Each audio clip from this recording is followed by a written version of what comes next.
I'm going to go ahead and call us to order and declare that we have a quorum present of 6 members. Item C1, consideration, discussion, and possible action related to boundary adjustment recommendations. Dr. Ely. Mr. Harris, members of the board, we are here today. In just a minute, Mr. Martindale will take us through kind of where we are in the process and talk about the two options that we discussed last time that we were together, the two options that you tasked the administration to come back with and look at. We'll have that information as well. And prior to that, Mr. Martindale will start with some other requests for information from both the city and the county regarding roads and closures and signals and those types of things. So we're prepared to start with that whenever you would like, Mr. Harris. You ready for us now? Okay. I think so. Okay.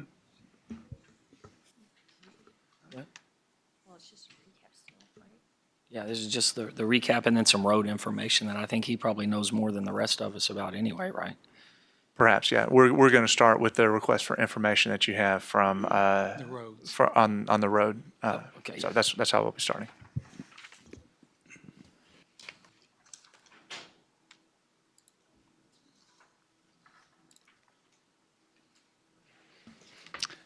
In the order I have the presentation laid out, Mr. Harris, is just a little bit of information from my conversations with the city and the county as far as road construction. Then just a quick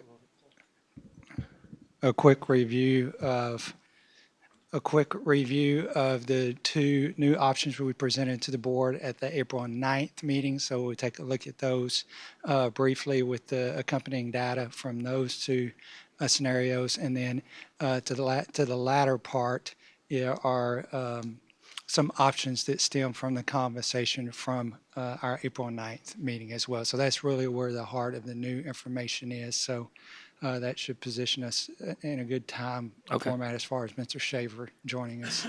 So yes, it's 30 slides, but look, we're on the third slide already, so we're moving nicely. I had several phone conversations and face-to-face meeting also with folks from the city as well as the county. Gary Arnold from the county, Emily Fisher, and James Smith from the city. So first, I'd just like to say I appreciate their time and the emails and phone conversations and their personal time for visiting with me as I tried to collect this information just for us to have as we kind of go through this process and be aware of. I'm not sure any of it will be a surprise to many of you. However, we'll review that just for reference.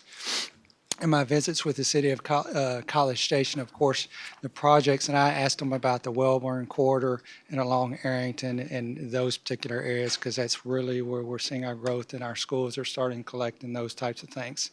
So currently underway, and if you have driven through this intersection, you can see the work going at the corner or the intersection of Greens Prairie Road and Arrington. They are putting up a signal. So if you go through there by Blue Baker or Forest Ridge, you can see the work at the corners occurring. They're going to signalize that intersection and should be finished with that here in the upcoming months this summer. And this is from my conversations with Emily and James from the city. Also, a project that they have in the works is to widen Greens Prairie Road. And I'm going to show you a map, so I apologize. Here's the narrative, the text part, but right behind this is a map just to kind of help you get your bearings and see what I'm speaking of. To widen Greens Prairie Road from Arrington. So it's headed west kind of in Forest Ridge toward Castlegate. And that's going to go to the city limit sign, which is just beyond Castlegate 2. Before you get to Sweetwater is where the city limit sign ends. And then they'll pick that work up again toward Creek Meadows where the city limits begin and run that road work in front of Creek Meadows to the city limits, which is at Reuter Road. That's the intersection, the four-way stop currently we have there at Greens Prairie Elementary School. And I asked her, what exactly does this look like? Because I have to see. I got to see person. She said, we're doing it. The work is going to resemble what we have flowing there in front of Pecan Trail in Greens Prairie Elementary School. So that helped me kind of picture sidewalks, bike lane, all those types of things. She said the construction is scheduled for their fiscal year, which is 2020, and that year starts October 1, 2019. So she's anticipating that work starting, I would say, late fall of 2019, with both pieces, that entire project taking 18 to 24 months. Now, what Emily did say to me is her plan is to try to get the portion in front of Creek Meadows taken care of first or quickly, because she knows that has implications with kids trying to walk or bike to school and those types of things. So she was very tuned into that, and I was appreciative of her on that. This is the map to kind of help you see what this all looks like. So here's Arrington basically, and Forest Ridge is sitting right here. So they're going to Greens Prairie, Greens Prairie. Along here's Castlegate 2. Here's Sweetwater right here. So the county takes over right just as you get to Sweetwater. So this is the stretch that she's talking about widening out, and then they pick up in front of as you get toward Creek Meadows. County has this work through the four-way stop, and she'll pick their work up. Creek Meadows running all the way up to Greens Prairie Elementary School. So that just kind of gives you a visual of what I'm talking about from that standpoint. Now, I will tell you in my conversations with Gary Arnold in the county, we didn't have much dialogue about this stretch in between. I mentioned to him that I was visiting with Emily, and so I know he was curious as to what exactly her plans were, but we didn't have any conversation about anything that he has marked up for that stretch right now that's part of the county's maintenance. So again, here's Greens Prairie Elementary. So that just kind of gives you an idea. Other pieces that in my visit with the city, I spoke to him about Welborn, because I had interest about Welborn. A number of crossings, or railroad crossings and interchanges, those types of things. The first moving the crossing, railroad crossing currently at Capstone, they're going to move it a little more south and line it up more with Barron Road. Should anticipate that construction starting in 2020, and that will become a signalized interchange. And when and here I have an intersection like at Greens Prairie Trail and Welborn Road. So again, so you can visualize what their intents are. The Rock Prairie is already there, but they're going to be working with the railroad to improve that crossing area. And he's also going to be working to actually widen Rock Prairie Road back west, going the other direction as well. And they anticipate that construction starting next spring. Now they work with, obviously, the railroad with permitting and those types of things. So again, they're hoping to be started in the spring. That's why I have an asterisk and just about an approximate sign in there. So that's their intentions at this point in time. But it's kind of a project in conjunction with the railroad as well. So there's lots of moving parts. The Kane Road right now crosses over the railroad tracks, if you're familiar with that. They're going to move that crossing to Deacon on the west side and line up Deacon crossing and signalize that, and that's spring 2019 as well. And as I was visiting with James, I said, you know, looks like spring 2019 is going to be busy for you guys because there are a number of different projects.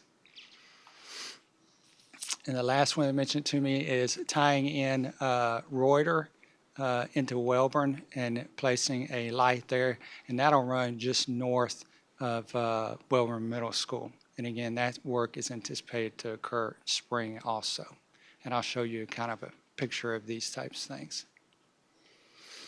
So here's where Welborn Middle School would be like. So they're going to bring Reuter just across and kind of cover.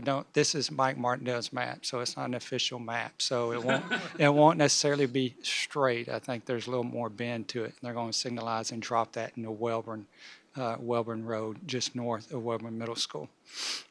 These are not city-sanctioned maps, please. Here's the Barron Road and Capstone. From looking kind of at the city's plans and their visual, it's just, Capstone is just going to kind of angle down and capture and line up with Barron. Here's just Rock Prairie. It's the same intersection, just improving that. And Deacon up here at the north, and Kane Road is just north of that. So they're going to line that up so that Deacon comes straight across. So those are all the things that are occurring on Welborn Road. I was interested in that. Since we're having some conversations about travel in Welborn and also out in this area. That's conversations with the city, okay? Now we'll take a look at the county. Mesa Verde is opening through, and it is already yesterday, to Highway 6.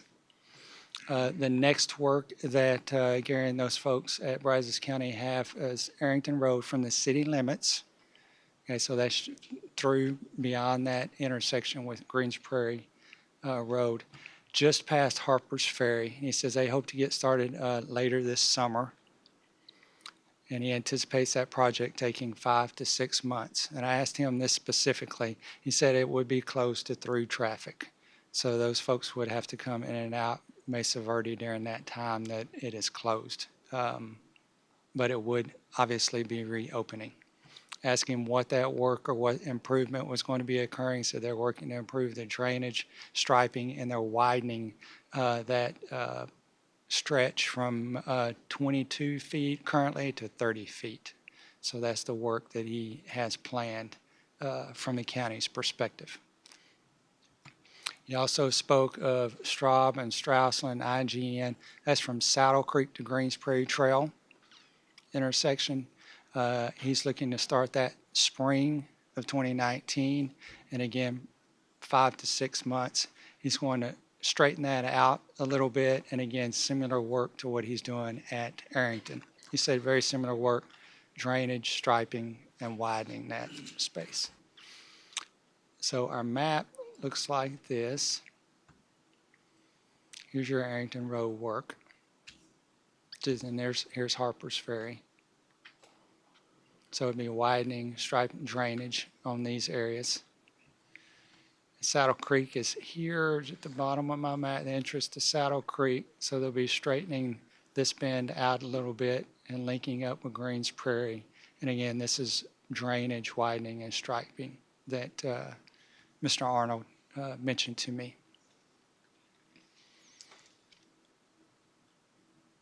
Is there any question on some of those? Just trying to get you some information. I know folks were a little curious on some of these from our previous meeting. And again, I'm appreciative of the folks at the county and the city taking the time to visit with us. It's really good for all of us, to be quite honest. So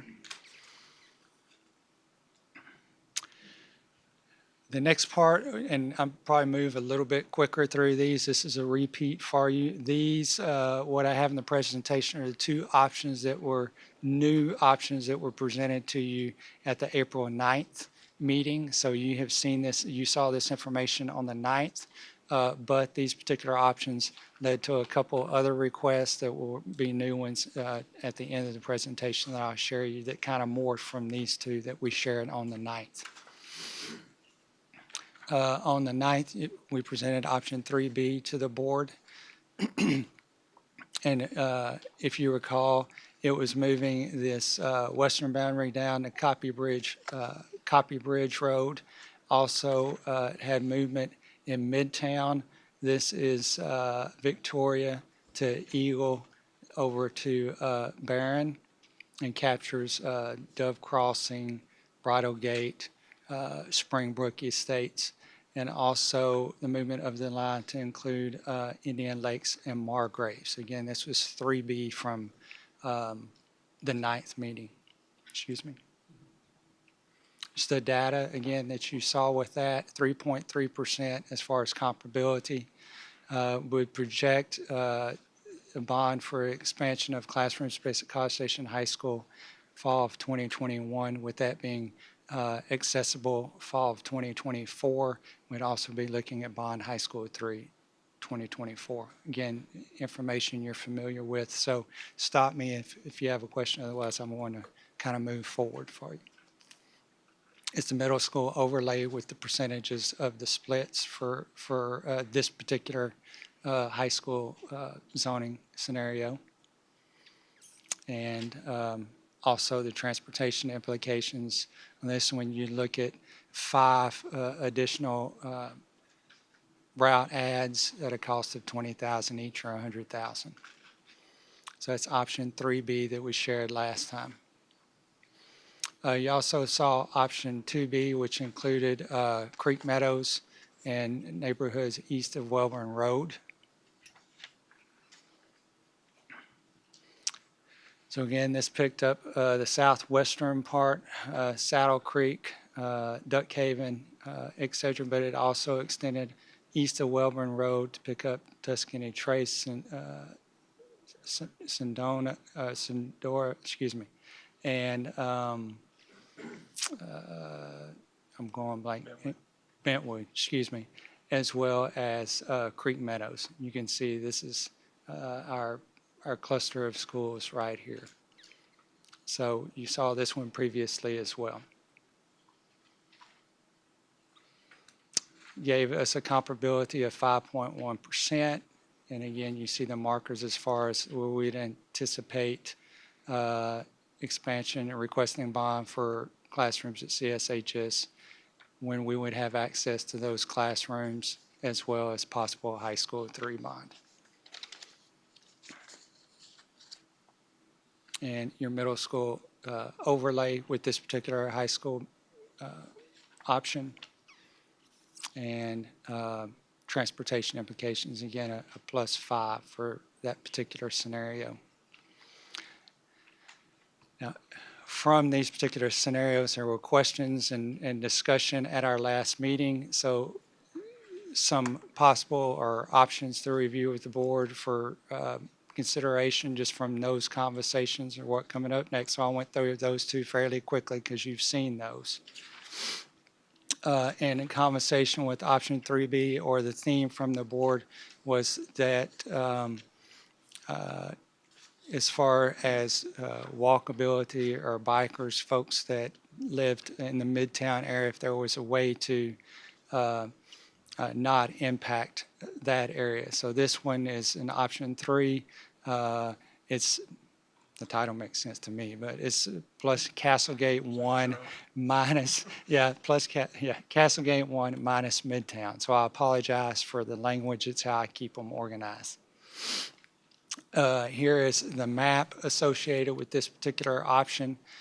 We did reset the boundary back to where it is now from Copy Bridge Road. So that's why this particular area is marked.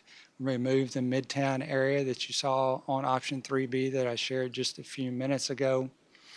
And it, when you remove that Midtown and you dial these areas, you have to offset that somewhere somehow.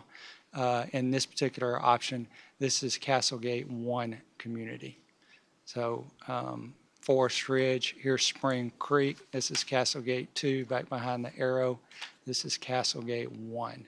And again, Margraves and Indian Lakes.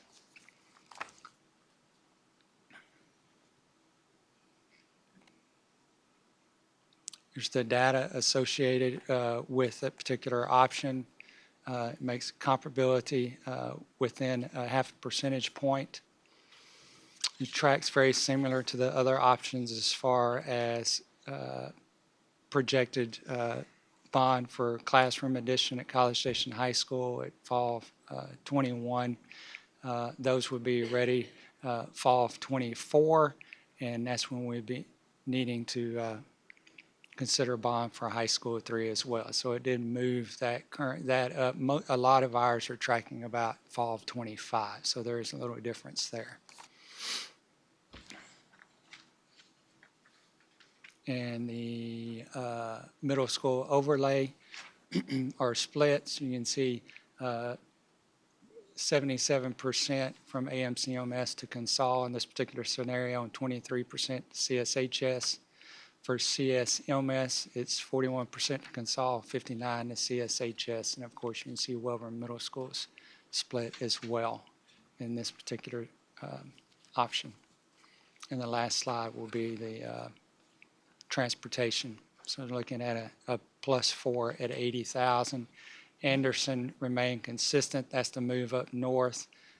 Indian Lakes currently, again, you're familiar, that stayed consistent with other options. The add on this particular one is Castlegate. Currently, we have 2 5 through 12 routes in Castlegate. One, this require an add of one of a 9 through 12, so it would be a net change of a +1. So before I move forward, I was going to stop, see if board, any questions, I want to discuss that one before I move to the second one. I have just two new ones, Mr. Harris, total. Anybody have a preference? You want to talk about this one or get the other one out on the table and talk about the options as a group? Keep going. Get it? Okay. Yeah, I think so. This is the option 2B you saw with East Welborn and Adam Margraves back in on this as well for projection in the out years. So it's the same as option 2B plus the East Welborn Creek Meadows, but it added the development of Margraves into projections. So this changing this map is pretty straightforward. The variance, your comparability is projected to be at 5.1% with this particular scenario. Again, fall of 21 for bond for College Station High School ad, and this is tracking fall 24 for access to those classrooms as well as possible bond for high school 3. So it's comparable to the other one. Your middle school overlay, so you can see the percentages associated with the middle schools and how the percentage of those kids feeding into the high schools.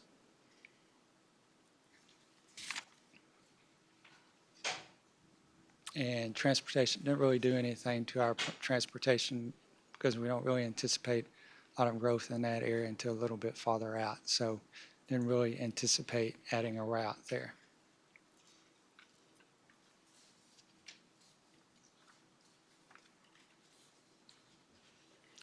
I'd be happy to field any specific questions. That is the conclusion of my formal presentation at this time.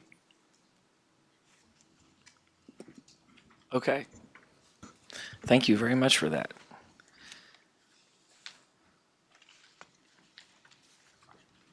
Anybody have any questions to start about what was presented? I do have one on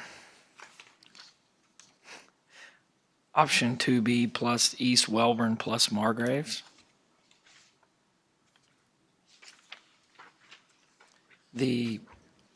That one. What is in the area between Margraves and Highway 6? Is that mostly commercial? And I guess what I'm wondering is there a way to connect it? So this is, it is mostly, but not exclusively. This is Whites Creek Lane, that little line that you see right there that has a number of houses on there, and we get 5, 7 kids. I have to go back and look exactly. Off of this street, there's nobody else right in that planning area right there that doesn't reside on that street. When you go over to here, this is Arrington Road. This is Old Arrington Road. So this is primarily commercial. That road that you see right there that dives behind the arrow is South Oaks, and that is in our planning areas that we get from our demographer. That is different than Nantucket, so that's a different planning area. So we get a few kids from South Oaks there. That would be in this part, and a few kids that you get from Whites Creek in this part. That makes sense? Yes, It does you make would, and sense. it would add a few to your county. Okay, if we were so inclined, is there a way to do it so that we draw the line northwest of, would you say South Oaks, the one that's on the northwest side of Nantucket? It's due north of Nantucket, Due north. right here. Is there a way to leave that with Nantucket? We'd have to, We can do whatever it is that we decide that we want to do moving forward. As far as right now, if we wanted to approximate that, we just have to manually back the numbers out. Our demographer eventually can go in there and cut that planning area and separate that and either add it into one of the Nantucket ones or leave it alone. What we have right now, with this data set, we would just have to manually move that. And then if we wanted to make that, it's kind of a cleanup at the end. If we wanted to do that, we could just have the demographers come in and draw the line on the map north of that if we wanted to. That make sense? it does to me, yes. Does it make sense to anybody or everybody else? I could say it in the negative, does it not make sense to you? Okay. On the, was it Straub Road? South. What kind of numbers? I guess I'll be honest, my concern still is on that south portion of the district, having families and kids drive to the north of school district, to North High School. What kind of numbers do we have, do you think, for kids on these planning district or pockets, whatever you call them, from like Straub Road down to the south part of the district? Do we have Saddle Creek in one of our previous tables? I don't know that we do. Is Saddle Creek the heaviest one? I don't remember. Yes, Saddle Creek. We'll be getting absolutely the most kids from Saddle Creek. Once you go down Stousland, Stousland, I'm sorry, I don't know how to say that. There's just a couple of kids that reside down there. So south of Straub, really the most density you're getting is from Saddle Creek.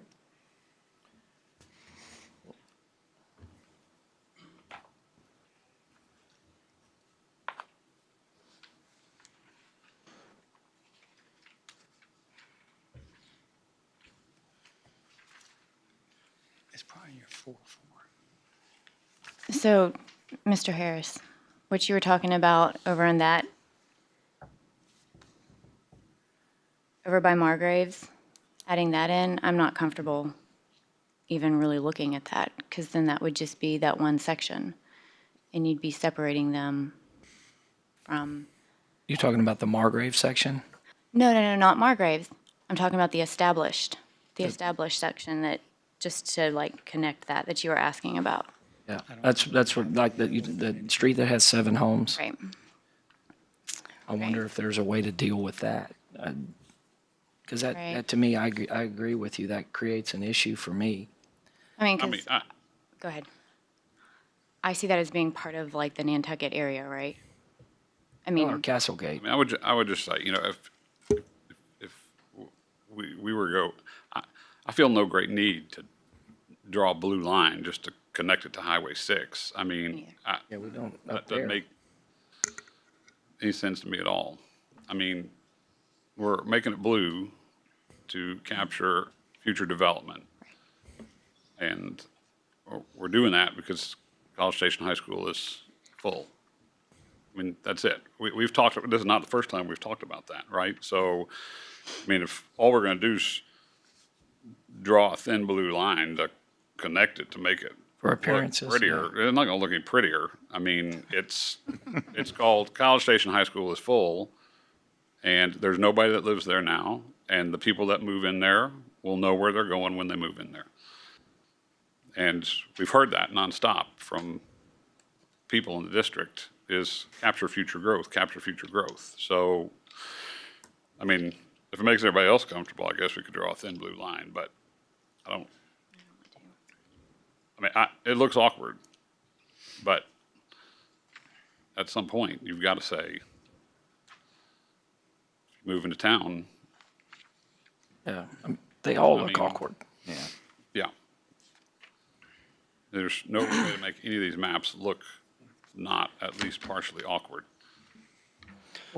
But if you're taking in the Margraves and you're looking at the same, basically the same option 2B, but you're taking in Margraves, is that, That's That's it. That's all. that's the only difference in your bond on the original 2B is 25, 26, and it moves up to 24, 25 when you take in Margraves. So does that help us to take in Margraves? For going for a bond a year earlier? You know, to me, I think that the question is, how much faith do you have in our projections on future growth? That's what that means. You know, what I did is spend a lot of time studying this page here. The other consol growth areas from What meeting is that from? April 4th. Excuse my voice, by the way, it's allergies, so I'm not sick or anything. That's the one that starts with Southern Point and ends with Bird Pond Yep. Phase 2, right? Yeah. Yep. So that to me is your question. If you feel like that those projections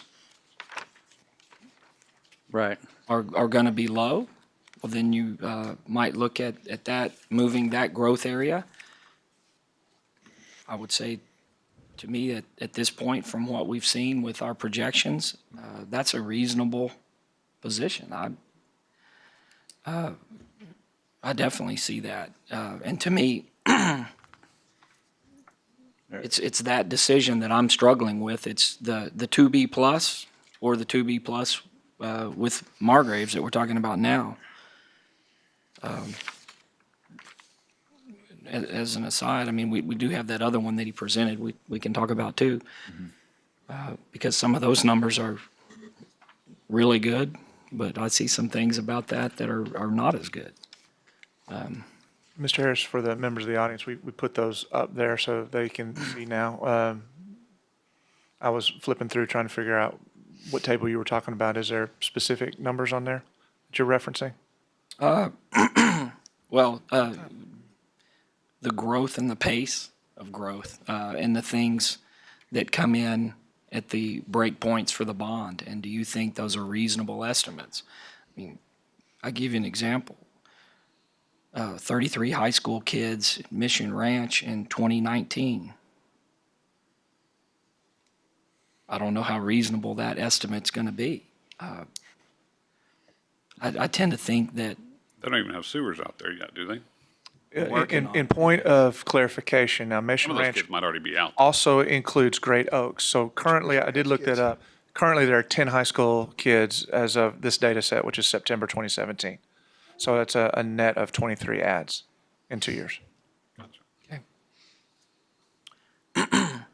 Now, I will say, not that it, again, if we all had crystal balls, but Southern Point has, they've already have $6 million worth of construction jobs under contract, worth of jobs. So, I mean, they're moving dirt.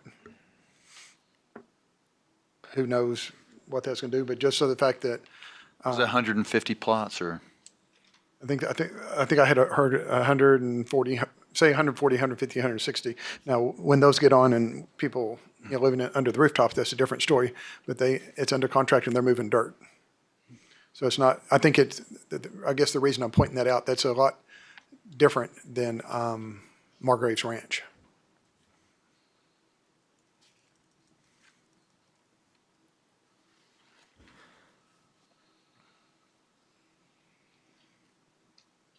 Yeah, I mean, I don't think there's any doubt that, I mean, Southern Point is moving. I mean, we've been waiting for it to move for a long time. We've constantly put those numbers in there, and certainly you have more faith in it now at this point that they're going. And, what they say they're going to develop is a very large number. But again, I'll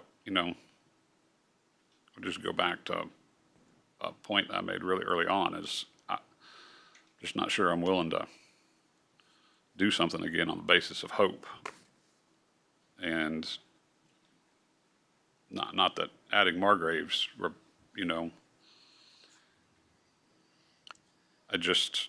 I think at the end of the day, we got to think about the people of this district voting for a bond to add an addition to College Station High School and to give us the money to build a new high school. And I think we need 2 full high schools before that happens. Not that Margraves is going to make the overall huge difference in that, but I guess I don't know, I guess I would just err on the side of including that as a growth area for Consol. I mean, it's just personal opinion. And that, you know, obviously is taken into account in all of those, both of these new options, and including the old 3, I don't know what the heck, 3B. 3B.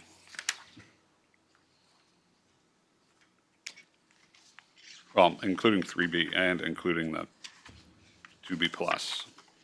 We should give these things new numbers.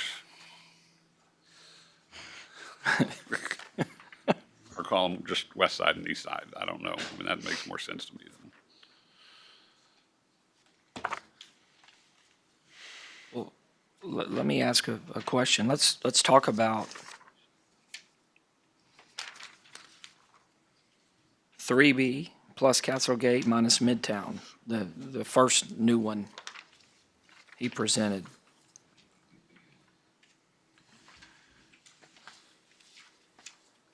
That's Victoria, Yeah. right? How far is that intersection, that entrance to Castlegate from College Station High School? I mean, those kids are, This is a third of a mile from the entrance to the tennis courts, Great, the newest. according to my Garmin. from the entrance to Castlegate 1. Yes. They just gave. I know.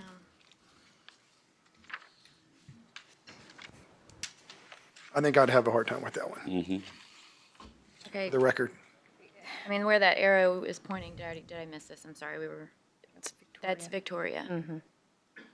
Victoria is the road coming up off of Fitch. That basically runs, right, that This is is the high school. W.S. Phillips Parkway. That is Victoria right there. Okay, And it goes And- across. That's Victoria. okay. So I mean- Castlegate So 1 kids, does so extend. people that live in Castlegate 1, what is their typical route? What's their driving? Someone walk me through where they drive. They're going to go right up Victoria to the high Yeah, school. right down Victoria. Take a left into the school. I mean, you look a little bit farther south than that blue star is the football stadium and Right? all the other stuff. I mean, the reality is they're on school property in a third of a mile. So I don't like can the see word the football literally, but they literally would drive right past, like, that school. I mean, they wouldn't drive right past the road to turn off to that school. They would actually drive, They'd have to turn off the road that is leading straight into school property. right? Yeah. Okay, that's what I thought. If you can see the football stadium lights, I think you should be safe. Well, I wouldn't say that. I wouldn't say that because I can see from the careful. HEB, both of them. So, That's true. And I I can can see hear both both of bands them. from my I hear you, I house. hear you. We hear both bands from my house. yeah, the problem I have with that one too is that, I mean, that's a tight place to be dividing a neighbor. I mean, Yes. it's Castlegate 1, 2, as per the way they built it. But they're, you know, those streets are all still connected. There's no like dividing line saying, okay, now you're Castlegate 2. I know people know that, but I don't know. Kind of like the Shenandoah is for me, huh? Yeah, I mean, The Shenandoah area for me. I'm trying to wrap my mind around Indian School too. I don't know. I mean, I guess it's nice that it lowers the percentage difference, but at some point, there's got to be a common sense to the whole thing, and Right. that just doesn't make common sense to me. I mean, no, that can't be the only reason. And in this case, almost it yeah. I mean, comes that. I think we put this one on the shelf. What'd you say? I think we should put this one on the shelf at this point.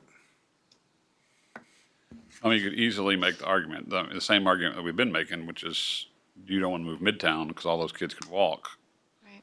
I'm not sure how many kids from Castlegate actually walk across W.D. Fitch. I'm going to guess that number's low, but the idea is the same. You're moving kids that are a third of a mile from the high school to the, Right. that And I argued that the kids and the, is a non-starter like the other one was. Can they reach it on Right. Windy Day? They might be able to reach it on a windy day, but I'm not going to say that because that's what I'll get quoted as saying in the paper. The wind would have to be blowing the other direction. and I argued that it's easy to get a ride if you're close. And that holds true for that, for Castlegate 1 as well, for me. Okay. So, give me a second. I'm going to reorganize.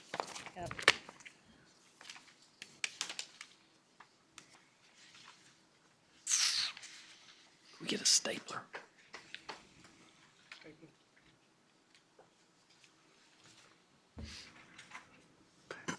Was anybody ever, was it anybody looking for those other numbers, or did I miss it in my packet? I remember seeing these for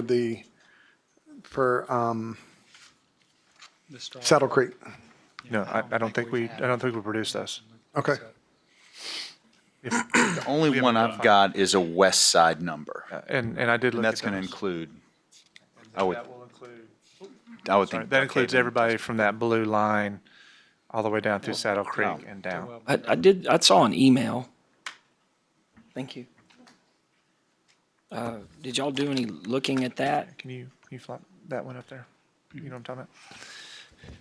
Yes, sir. So, Mr. Schaefer did email me and copy you in there, Mr. Harris, asking about clarification about what we were showing and wanting to know kind of what it would look like if we included the kids south of Straub into College Station High School, if we adjusted some of the kids moving from Consol to College Station High School from those off of Anderson to another group of multifamily housing. And then also include what we've talked about with Margraves going to A&M Consolidated High School. And we did this, and this is what it looks like visually.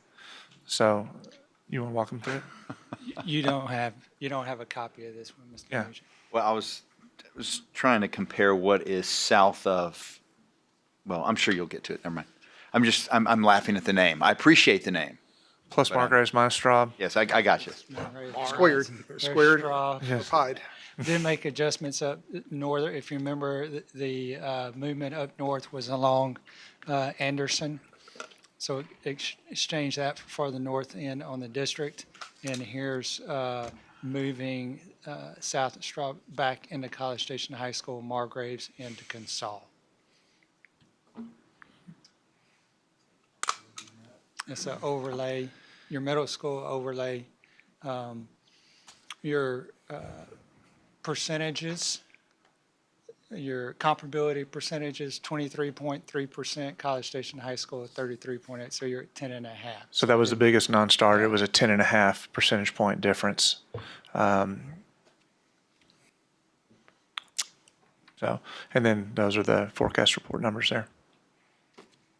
And also, if you look in 2019, there's still not enough kids going to Consol. There's only 7 more projected in 2019 in the early years. So if we did quick math, we should be able to look at 2B1 to capture how many kids that is this year, right? Without, I'm with you. I'm not. I'm not. He's saying take the 2B plus Wellman, Margraves, and Little do the subtraction. difference. Yeah. Yes, except those are net numbers because we've got different Consol to College Station High School It's numbers that are true. You going to can't confound that. Because we adjusted northern North. end. Yeah. That's not accounted for.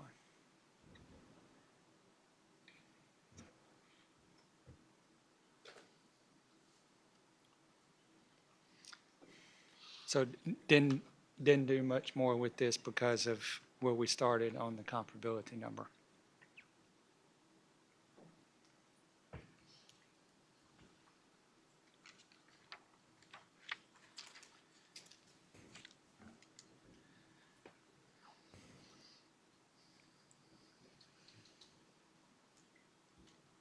Okay, excuse me. While we're thinking about that,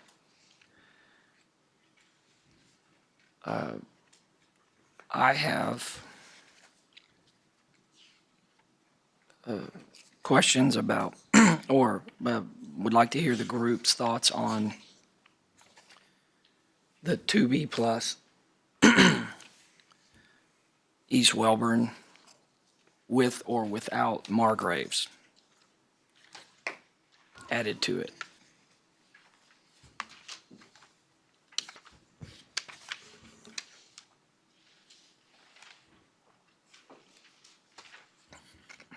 The 2B. If anybody wants a stapler, we've got one.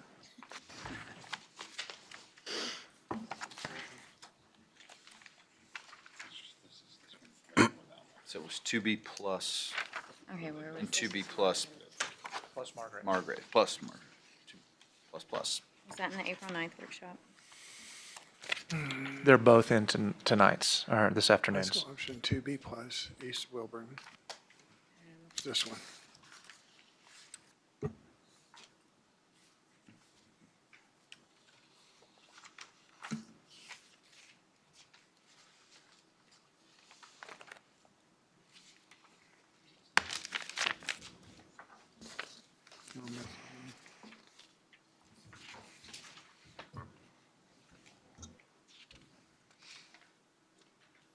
That's 3B.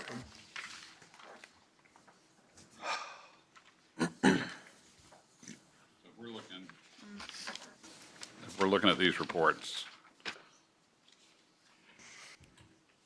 right, so the biggest difference you see is obviously in the first one without Margraves.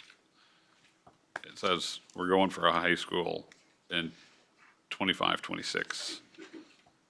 The one with Margraves says we're going in 24, 25. But that assumes that you believe that Consol's going to be at 2,600 with Margraves in those out years. Right? I mean, if that number ends up being lower by 50 kids, then we would go back and say it's 25, 26 again. Right? Given that we put it 25, 26 at 2584, and now we're putting it a year earlier at 26, 24. So it just went over a breaking line that was somewhere in there. I would think that you could very much begin to have the discussion as far as projecting out another year. When we try to determine where to draw that red oval Right. as to when a possible third high school bond could be, and admittedly, we're talking about 7, 8 years from now. It could be triggered by Consol's capacity, or it could be triggered by College Station's capacity, even with phase 2. And so, in the big player in that, obviously, in this, what we're talking about now is Margraves, because it's not a very big impact for the first 3 years, but they have some pretty significant high school numbers projected out in some of those out years. And so, where does that go? Which schools' capacity does it affect? How many students did we have at College Station High School? Because we did freshman, sophomore the first year, right? Yes. How many, do you recall how many students? We crammed 711 kids in that school that first year. It was 735, Dr. I'm going to go with him. I am too. Going with them. I'm betting on him. Sorry. Yeah, I mean, what I see when I look at these numbers, it's clearly an out year look. And the question becomes, how much faith do you have in the projections of future development in the Consol zone in comparison to the future development elsewhere? And as we talked about it wasn't you, it was you in response to you, the thread the needle, when we were talking about trying to do that. Because if you miss either way, you could end up with the moving it back a year. So then the question becomes, which way do we want to miss? Or which way would we like to give ourselves more room to miss? Well, all I can tell you is I was now on the committee in 2010, and we all sat through this last rezoning, including Geraldine as part of the committee. I know which way those numbers have aired every single time. So, I mean, I can tell you that I do not believe our community, and I do not believe anybody at this table wants to be rezoning again before we go up for a bond for another high school. And my belief is that the safer play, in order to make that happen, is for that growth area to be going to consult. Period. Now, obviously, you guys might disagree with that, but I don't want to do this again. Yeah. Not that I'm going to be on the board at some point anyways, but I mean, I just don't. Okay, for clarification and just update, what will be the capacity we'll add on to College Station High School? Do you know, I know you know, what the capacity will be when we add that addition? So those will be determinations that are made by whatever board is in place at that time. We'll go through a citizens group to determine if we're going for a bond and how much we can afford, and all, like we do in every scenario. I can tell you for planning purposes, what we said when we opened up phase one of College Station High School is that we built a core capacity for 2,400 or more, and we had what we thought was classroom capacity at the time for about 1,800. As you can see now, we have nearly 2,000 and still no portables, although we'll have them next year. So the plan was to add classroom space for another 600 kids. A future board, future administration, future planning for growth group can come back and say, we want to add space for 1,000 students, or we want to add space for 400 students. But the plan had been for 600, so. And a third gymnasium and a black box theater. That was that group that came together at that time in 2009, 2010. So 25, 50 about, Carol. So that our high schools are equal, right? And have equal facilities. That's what those would do, right? Fairly comparable, yes. Yeah, as we're learning, those numbers are a little bit, well, in flux in the sense that it's not a hard number. Because I think when we did some of the repurposing of space at Consol, it was, what's it now, 2350 was our latest using number? Yes, yes, sir. Whereas before, I know, before they changed some classroom space and repurposed it, we had 2,700 kids before the split. Before the split, it was 2,850, Oh. and with about 350 kids outside in the portables. So the inside capacity at that time was about 2,500. Okay. Yeah, the issue was, it was not how they took care of the lunchroom, because believe me, I was part of all that, was in the lunchroom. It wasn't the classroom. They were able to accommodate classroom size. It became the lunchroom that was I the, think they started lunch like 9:30. Started lunch about 9:30. yeah, Not quite that bad. well, yeah. That was that too, I guess. Brunch. So to speak to what Dr. Wesson said, so one of the reasons that I asked for that map, like the very first time, the map that showed what rezoning happened last go around in 2016, I knew that we weren't rezoning people. I mean, I was pretty sure. I wanted to double check, but I also just wanted to bring back up exactly where we rezoned last time. And it was all Midtown because, and just to reiterate that I think it's smart also to include established growth and future growth in that, because last time in 2016, there was no future growth included, and here we are today. So I mean, we are looking at very, very similar things. The only difference, or am I right? Is that what we're kind of deciding between right now? Is Margraves, no Margraves? That's what we're That's what we're talking. talking about, talking not right a now. decision. You're right, not deciding. Yeah, we're just talking. Plus, I call it 2B plus, and then 2B plus with Margraves. Sorry.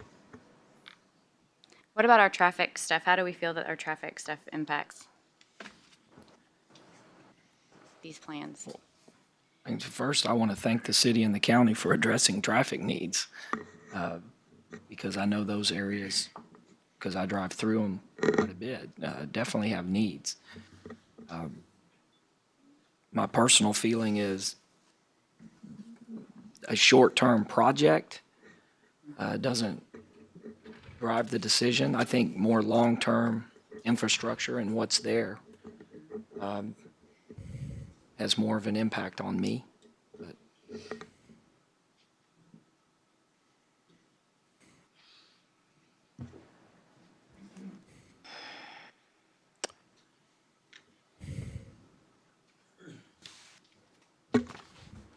It seems to me like we're kind of not talking about any of these other plans besides the 2B and the 2B plus Margraves. I- Does that, anybody else feel like that?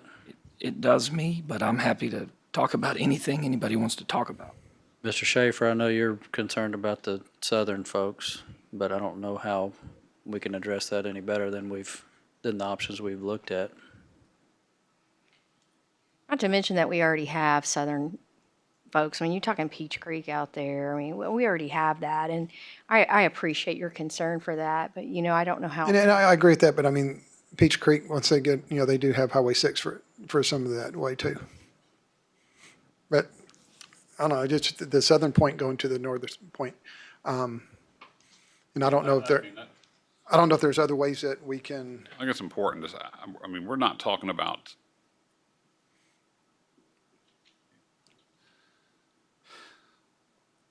be really careful about how I say this. it's windy outside. It is. I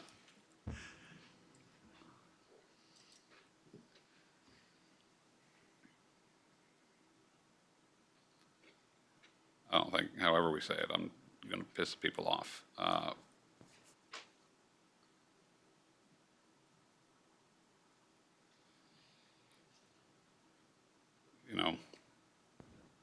I've had enough people come up to me and say, 5 years ago, everybody in this area was driving a Consol and nobody was complaining about it.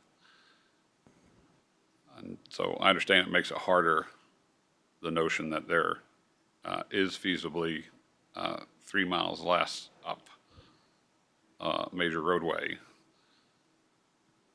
and that there might be lights or might not be lights, but it's going to be that on both sides, either way you go. It's 3 miles, and I understand if you add that up over the course of 4 years, you can come up with a really, really big number. But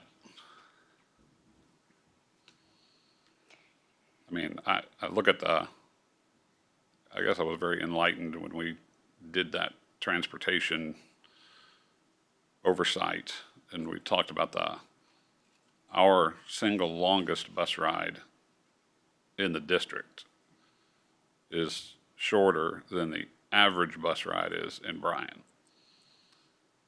I think we do an exceptional job and I understand, doesn't matter who we rezone, based on the way our district is laid out and the way growth has gone, it's going to be an extra 3 miles for somebody. So The bottom line is that we have compelling arguments in email on both sides. I mean, it becomes both sides make a compelling argument, and you look at the emails and you go, oh my gosh, and I go back to,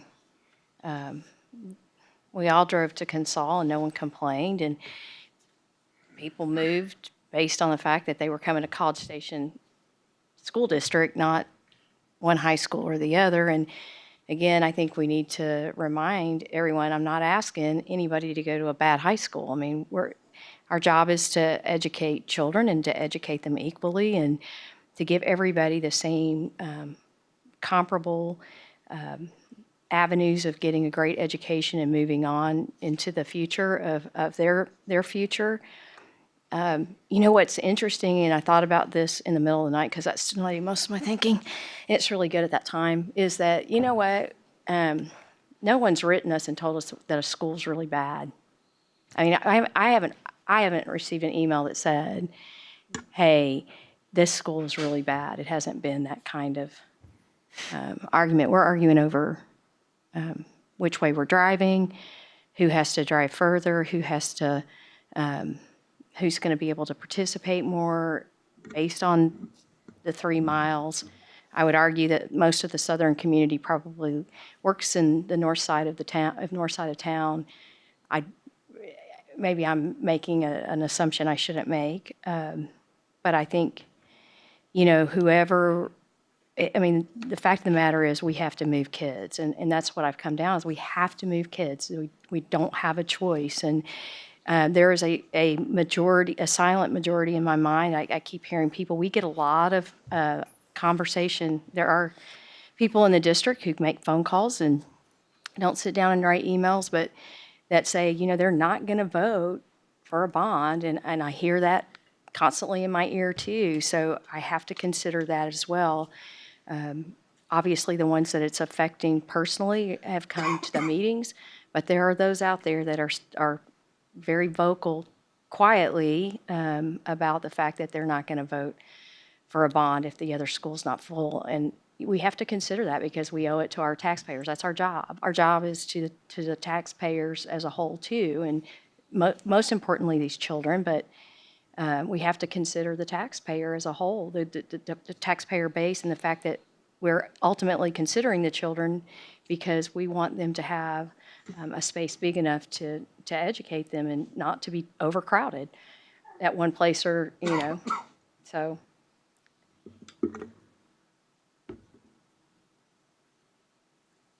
I don't know where that lands us because it's still hard. I know people think this is an easy, that we have something preconceived or that it's easy, but it's not. And this decision weighs heavily on everyone, the community and all of us. I don't think it doesn't weigh on all of us. I think that's right. And I don't think anybody thinks it's easy. I hope they don't because it's not. Nothing about it is. The thing that resonated with me a little bit that Dr. Wesson said, excuse me, was that the term safer play. I can tell you the last thing I want to do is put a future board in the position where they have to come back here again and face the exact same question that we faced, which is, do we ask for a bond to expand capacity, or do we use existing capacity that's not effectively or efficiently utilized? And as I look at that, the term safer play, I mean, I know how the projections have gone. We've all seen it since 2010. We've seen the projections. We've seen how they came in. I mean, we were all here, some of us in a different role, 2 years ago, and we saw those projections, and then we've seen reality, and here we sit. And it's not healthy for the community to do that. So if we have an option that minimizes the chance of having to do that, I tend to be in favor of it. Obviously, there's no guarantee. I mean, we're looking into the future, trying to make the best guess we can with all the information available. But that's where I tend to come down right now, and it's to me, this is a very difficult call. I do struggle with it, but at the end of the day, I think that one may be a little bit better for the community.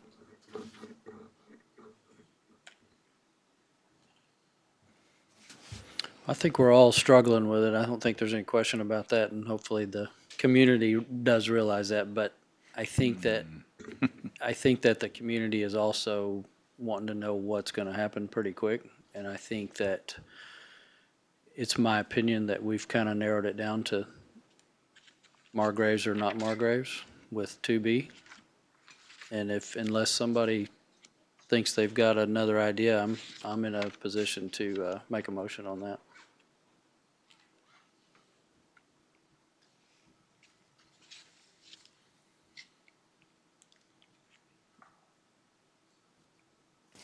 We did both. We gotta go to Robert's rules here, don't we? Well, no, let me ask for, Okay, no, okay. It's a little different. we have, did we post this? Yeah. Yeah, it says possible action, so we certainly can act. I mean, if anybody's got any more information to request that we can draw these lines differently, then I'm open to that, but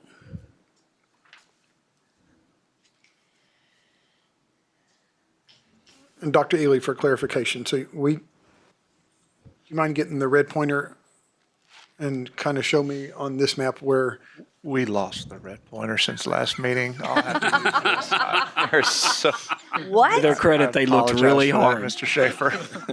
I'll secure, We've misplaced I have a it. feeling I'm going to be the red pointer. But let me know. I'll walk up. You go be.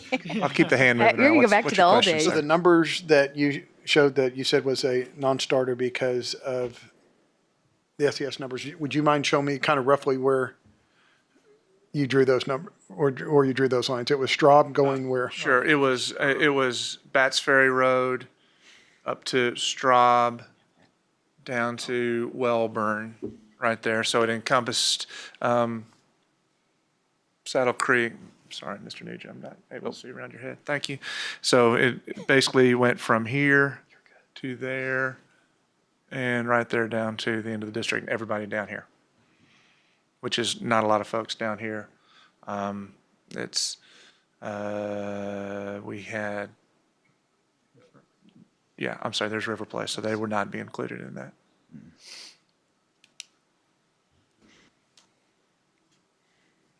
What are you thinking? I'm just curious what that number was on students this year.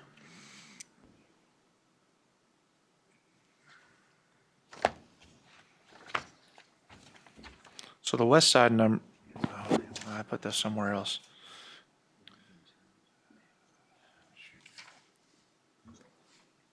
But it did not go on the east side of Welborn, did it? You left the east side of Welborn. No, sir, it did not. Would it help you to look at the map? It may help him to look at the map again.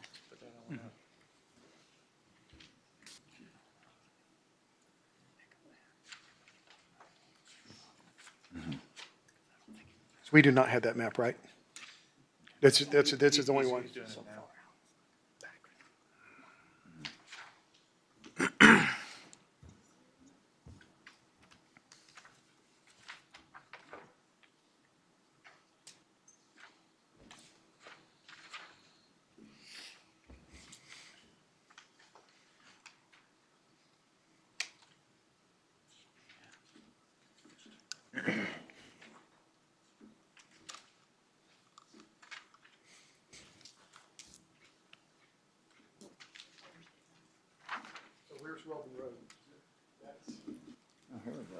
Oh, I'm sorry. Yeah, and then down here. Well, In there, yes. correct. So this is Saddle Creek right here.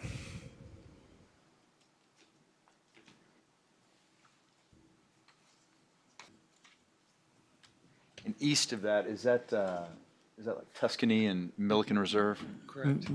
Preserve, sorry. East of it, the east of Welborn Road is going to be Tuscany Trace, Bentwater, Sendera is right there. Hidden Springs. Milliken Reserve is kind of here, and they tuck up in here somewhere. Yeah, we get part of it. We have just a little bit, yes. Is it more toward Highway 6?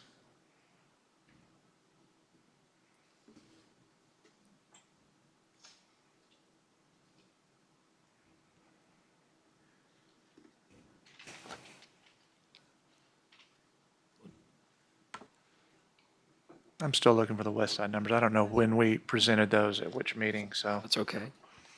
it was a sizable number from West Side. I was going to try to back out the The other smaller pieces. part over there. I hate trying to do math on the fly, being an English teacher and all. So,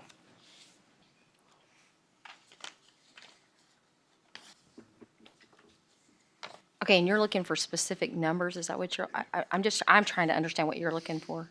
I guess I'm more shocked on the Density? SES numbers jumping that far. So something's making that number pop up. Is it the number of, I can guess, but he'll pull the numbers, but okay, if that's your question. That's part of my question, And yes. I can help answer that. So in trading the kiddos who were, I can't do it left-handed, who were here off of Anderson Road. I was assuming those being constant, so that they were, so we They're not, changed. they're not. That's what I was getting at. There's more kids that reside here than reside here. And so that, and these are, a larger proportion are low SES. And so that will change some of the disparity on that. So when I asked for the bottom section, we changed that and also the top, right? This is exactly what you asked for, yes, sir. I think the numbers that Mr. Schaefer's looking for are from the April 4th meeting. Is it that little box, the box that was set into the maps? Is that the, Yes, that's there the was numbers you're one of talking those. about? Okay, that's April 4th. And the west side was 195. The newbie saves the day. That's just the west, that's the entire That was the west entire side. west side. So that was the entire west side, and it was 195. Yeah. And then if you look at another option, It's in the chart overlaid on the map. Yeah, because they're not only. That did not include Yeah, that number, that west side number. Remember, that's before we included the east side of Welborn Road. Because I think what I did at that time is I ended up adding those numbers because I see my pin marks. And so that's the 331, 330, 319, 304, that captured Midtown, Nantucket, and the west side. So the west side, 190, 195 on 1 and 2B, so. in, That's not counting Creek Meadows, that's not counting the east side of Welborn that we picked up. so basically, the best math I can do right here is all of this up here to the blue line is 195. If you back out these kiddos right here in this box, that's 28 in there. So we're still missing this little triangle of kids right there, which there aren't very many who live there, except for these two blocks right here. That's Meadow Creek, and that's really pretty dense right in there. So I don't know the number in that.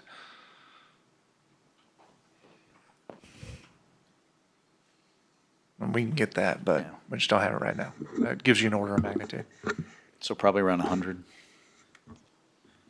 Probably a little over. That's a good guess.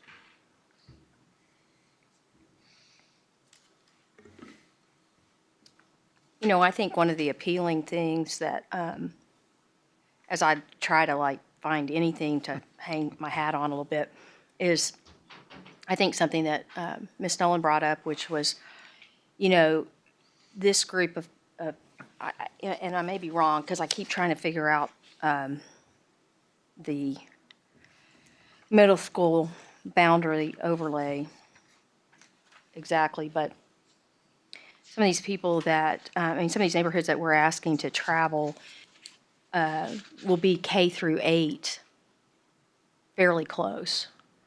I think that is something that, that's something that we probably need to discuss. I think that's something that,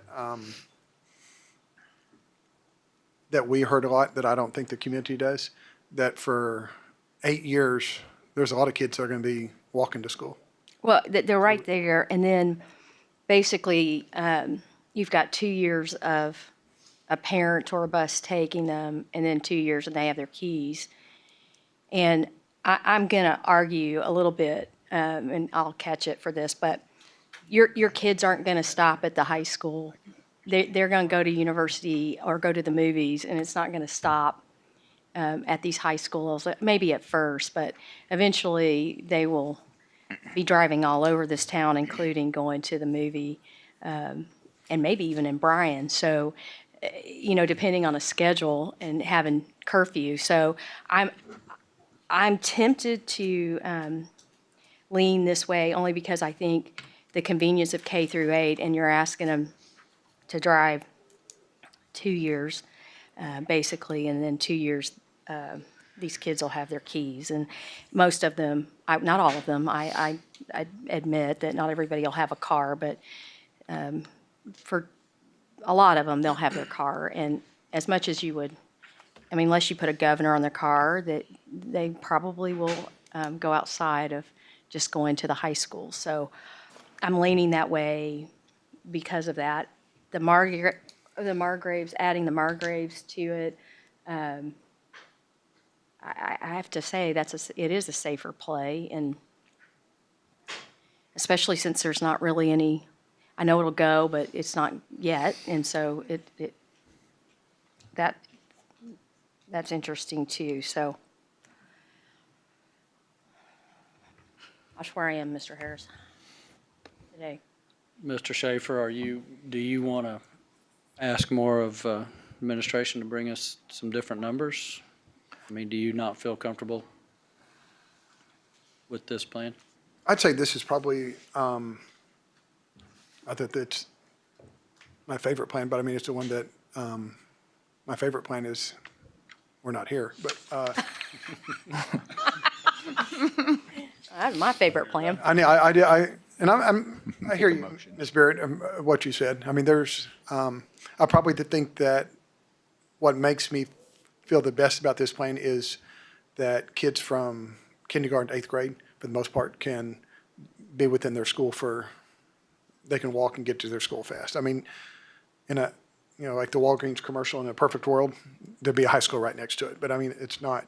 But I think that probably gives me the biggest consolation is that, And it's not the whole west side walking to school. It's a couple neighborhoods. Right. Yeah. No, I didn't, yeah.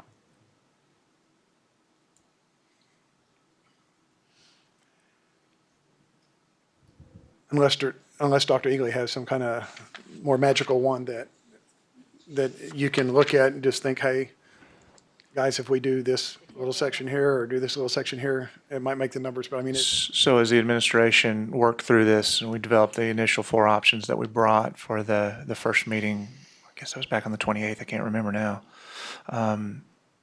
And then we went through and you asked us to go make some changes, and then you asked us to make changes this last time. This last version was the hardest. It was really, really difficult because every time we started, and I'll use 3B as an example, trying to exchange the kids in Midtown for other groups of kids so they wouldn't have to, miss the opportunity to walk to College Station High School. When we tried to change those around, we could really only come up with the addition of the Castlegate one because everything kept morphing back to something we'd already tried in one of the various 7 or 8 or whatever options we had before then. So I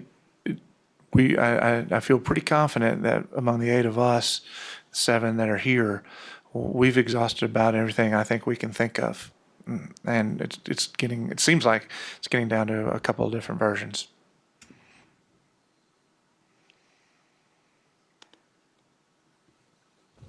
So we didn't leave a good one back in the drawer. That's what I guess I'm disappointed that you saying. had done that. Long way to say that. I've spent, I don't know how many hours looking through all these things and the numbers, and I just don't see a more rational plan. You have to try to take emotion out of all of it, and while recognizing that it's causing emotion, but it's going to cause emotion wherever we go. And to me, this was just the most logical, while trying to include common sense in it. That's really what it boils down to. So, Well, then I'd like to make a motion that we adopt Plan 2B plus East Welborn and Margraves.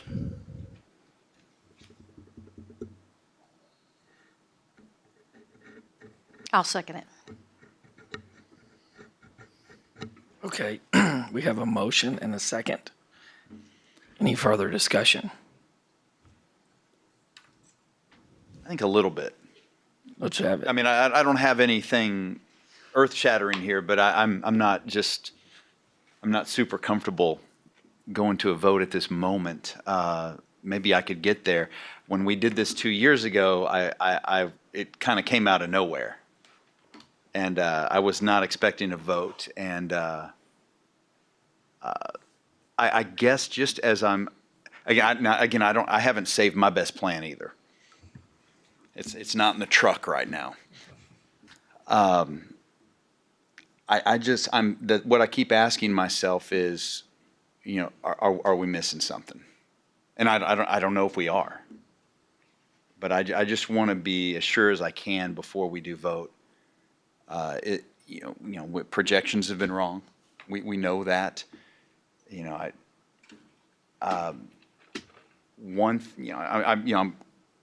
I'm wondering about the, and I've been sitting here for a few minutes going back to when we first started this, Mr. Martindale, and I know you had different projections with charter impact, and we're in that kind of that middle track, if I'm correct. But did that? I mean, it obviously carried over to the high school, and I know it's nothing we're going to know today or tomorrow. But you know, if we miss something by 50 or 75. I mean, there's not much room for error there. And I'm not really asking a question. I'm just thinking out loud. Personally, I'm having a hard time following you. Yeah, so, I mean, there is no charter high school. Oh, did I say charter high school? No, you did not. You said charter school. I did. Well, yeah. But to me, when you say that, I mean, it's. Well, what I'm hearing now is that there will be in 2 years, and I guess I'm more and I don't know if we. That's what I'm hearing too. Okay, I'm just getting it out there. I mean, because that affects us, and I don't know how much. So But if I did say charter high school, that is my. No. You might have misspoke. said charter high school, and I'm in high school zoning mode. Right, and as am I, and that's why. But I remember that's why I was trying to go back to what our presentation was, because I know numbers were used using what, low charter or So mid charter. we use the low charter impact, which basically is basically flat enrollment for next year, a 0.3% growth, and so that was projected through the grade span K through 8, and so as those kids worked their way through the system, they would eventually be in high school. So yes, they are accounted for in the various out years of the 10-year projections that you see in all of the plans. So to the extent that we have less of an effect of a charter school impact in this community, our numbers could be higher. To the extent that we have a greater impact, they could be lower. Okay. And we shot kind of towards the middle. And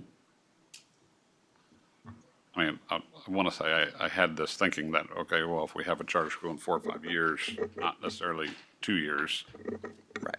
whether we do or don't, I mean, at the end of the day, I have no rational way of saying kids in charter high school are going to come more from one zone than they are from the other. Right. I was going to say, So we I would can't even expect- really plan for that. And I mean, other than to say a whole number. Right, I mean, you have to expect that both high schools would go equally up or equally down, and that might not be the case, but I'd be surprised if it's not. I guess my question to you would be, I mean, I think that there was no intent of making anyone feel uncomfortable Oh. voting. And so, I mean, it's what do you need to get to that point? And Well, no, I think that's my concern. I don't know if I know how to articulate that, and I don't know if there's anything out there that's going to make us feel comfortable or make me feel comfortable. I know. oh, So I almost. If he would go get his stellar plan, that would be great. But Today, I almost wrote down, and I wish I would have done it now, I almost wrote down all of the different things that we've talked about throughout this process, because I started going back through everything again. And so let's go through it really quick, or not really quick. So we talked about neighborhoods, what types of neighborhoods we put into each school, right? Making sure that we keep equal representation or similar representation in both high schools. Have we done that with this plan? Does this plan do that? I think it does. Well, I think I mean, that's I why- am asking us to I am That was asking you to rhetorical, answer. sorry. I am asking you Okay, to we're all answer me. supposed to answer. You are supposed to answer. Yes, class. That's why we didn't pick option one. Right, and that's why we That's didn't why pick shop, that's That's why right, we took it off the table. right. So we feel comfortable with that aspect of it, right? And then a big issue for all of us was walkability, bikeability. So how does this look? I mean, I am asking for answers for you guys. I mean, how does this look for that? Maximizes walkability and bikeability. I'm sure that we got a substantial number of emails. So before, how many did we end up with? 300 over this entire time frame, and I've read them all. Obviously, some of the most recent ones were people from Creek Meadow who are talking about their kids biking. They're the only other ones that have, outside the folks in Midtown, that have tried to make that argument. But they're the least walkable, bikeable of Midtown and all that area that's in there. Even of the ones that were presented today? Yeah. Okay, so we're comfortable with this addressing that. And then the district, or the school board, district school board guidelines of SES, does this meet? Are we comfortable with the SES projections? It's 5.1%. Are we comfortable with that? I mean, it is a projection, and it is under what we want.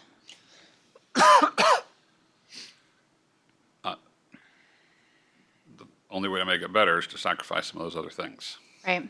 Right, I mean, I mean, we've been beating our heads against the wall now for a number of weeks. And I think, Mr. Harris said it well at the very beginning, and everything's a trade-off, right? Right. Everything is a trade-off, and every time you try to make one thing better, something gets worse at this point.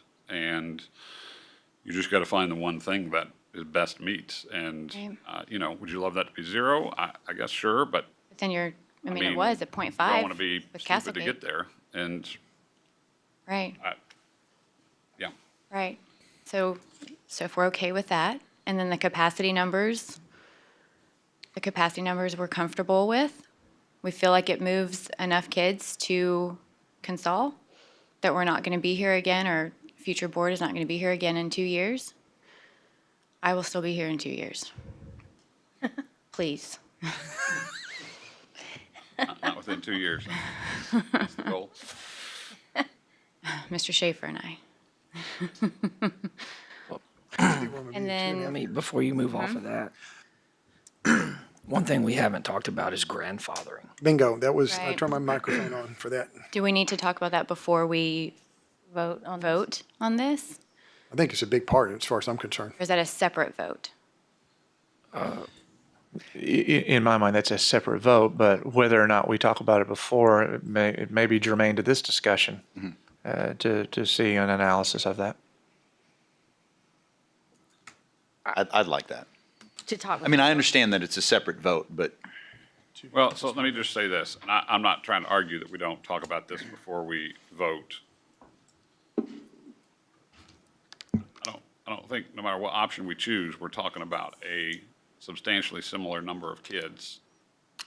And the grandfathering numbers make everything look the same regardless of which option we choose, yes? Grandfathering will not have one plan over another in anybody's mind, because basically, whether you do it for the 2 years, which has been the recommendation, or whether you add an additional year for current eighth graders, there's not substantial difference among the 4 options that we have before you.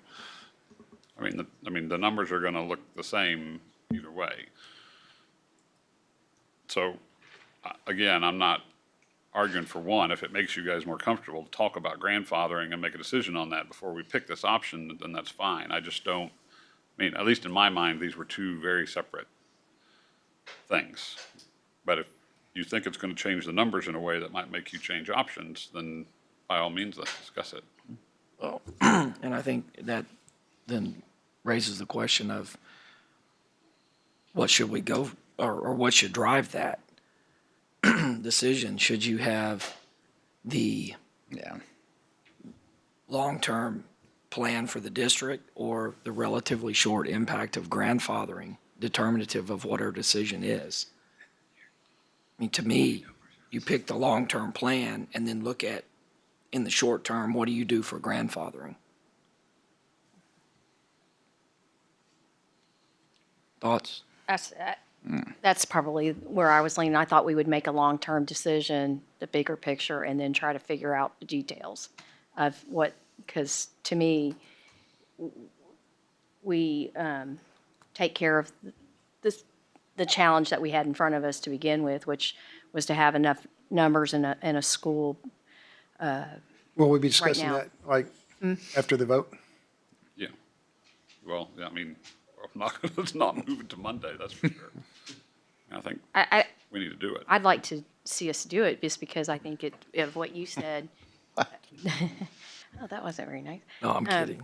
That Quinn said that we needed to, I do think, I do believe that we need to make a decision in a right period of time, and I don't know what that exactly is, because I, again, want everyone to feel comfortable, but I also think it's unfair if we're going to make some decisions that affect kids for next year or even the year after, that we need to be cognizant of that as well and balance that the best that we can.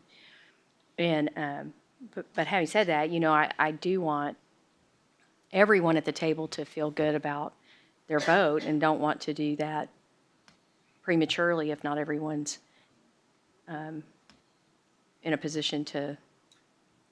I mean, if you feel like us voting tonight is going to make you feel rushed and that we're not considering everything, then, and you want to sleep on it, I've got no issues pushing it and having another meeting like we have scheduled on Monday. I just don't know what else we're going to see. I mean. Agreed. And again, this is not about my comfort. Good gosh. I think we're all uncomfortable. Absolutely. I'm going to be uncomfortable on Monday. So yeah, I mean, barring any more, I mean, yeah, again, just some epiphany. If everybody else is good to go, I mean, I understand we're going to have something else to discuss. So, I don't think there's an epiphany coming. no. Do you want to keep going through my list? Go ahead. I'm not done. You're not done. Go. Okay. I'm not finished. Please go. Here it comes. So, well, the capacity thing. So we've talked about, we're moving established capacity into Consol. We're moving future growth into Consol, and we all feel good about that. Is there anything else that we can do? I mean, are we all okay with what we're moving into Consol in those terms? And then, you know, the next one was what I talked about last week with the sense of community, and I wanted to try to move big chunks, keep big chunks together if it made sense. I mean, for me, this definitely does that. And it keeps those kids together, you know, K through 8, right there close to their houses. What else am I forgetting? Well, I mean, the other options don't do that as well. Right, The other options don't hold that sense of community as well. right. Yeah. And Dr. Ely said established growth and future growth. I mean, I feel like this map does that, this plan does that. I see a donut. Do y'all see a donut? It is a donut, and I don't like the way that looks, but I know. you just got to remember right now. We've got 2 there's islands. Nobody living there, Right. and I mean, you got to control growth. That's all Right. there is to it at the moment. Right. We didn't set out to make a pretty map. but I think we did a pretty good job. I mean, keeping large areas together. I mean, what else? What else have I missed? I mean, of course, there's travel times. I mean, we've addressed that, though. I don't, I mean, that's, yeah. I just think there's compelling arguments on both sides of the driving issue, and, as I went through, again, through those emails, I don't know that there's anything that stands out one way or the other as to say, other than the fact that we can keep part of the community, K through 8, fairly close. And that would be my only argument there, if that's right. an answer you're looking for. I don't know if I'm passing the test or not yet. I'm just going through the themes that I brought up last week, and then what we want to try to accomplish as a district, and making sure that we feel comfortable that we have done everything that we can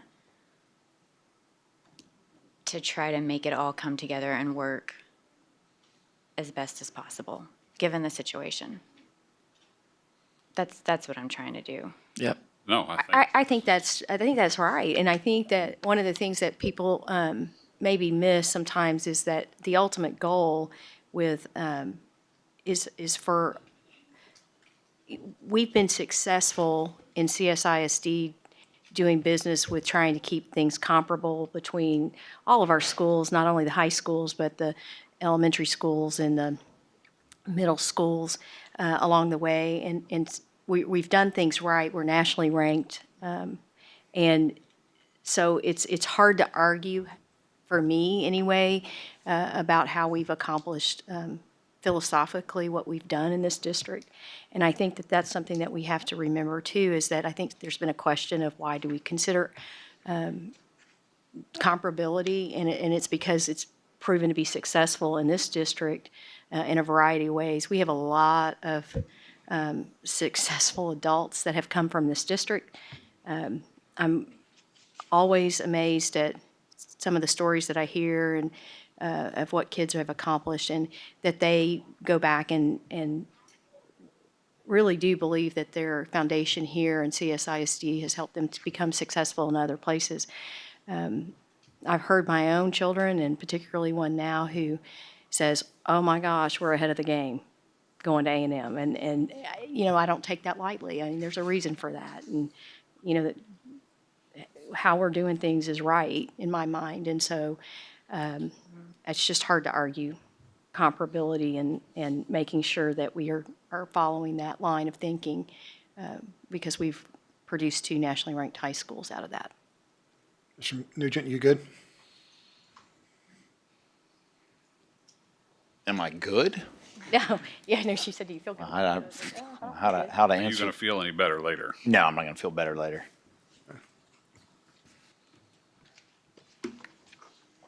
Yeah, I mean, like you, we've been staring at this A long time. for hours, weeks, and I knew. I mean, there's going to be grieving. That's probably a bad word, but it's again, like I've said, all of them have their drawbacks, and you're looking for, again, Miss Barrett, I'm looking for your magic wand. Yeah, I wish I had it. Yeah. But you know what? There was grieving when we opened when we opened the second high school. I mean, it was hard to go from a one, and you know what? We've done great with that, and we've got now people that are that love their high schools, and I get that too. But there was a time where there was a grieving process to go through. Every time we've grown, we've had a grieving process. There was a grieving process back in the day when we had 2 middle schools, and believe me, I was part of that one too. And I've not known a time that it wasn't hard. In fact, I was talking to some people today when they opened up, as I was saying, this is so hard. And she reminded me that she was part of the group that, like, this is crazy, but how hard it was when they changed, like they divided Rock Prairie Elementary and Pebble Creek Elementary, and what a grieving thing that was for them. And I was like, oh, that seems so long ago and so insignificant now, but something that is still remembered by her family. And so it's hard. We could be at the opposite taking 2 high schools and closing one in, Yeah, I sure don't want to be there. so. We sure have seen, I mean, seen look that. at what, the problems that we suffer here, and I really wish we could bring back some of the training video that we, or have it on video, some of these other districts that deal with things, and I'm just like, we really, if this is our problem, trust me, some of the other things that we have seen over the years is just heartbreaking, and closing schools and some of the infighting that goes on about something totally different than what we're dealing with.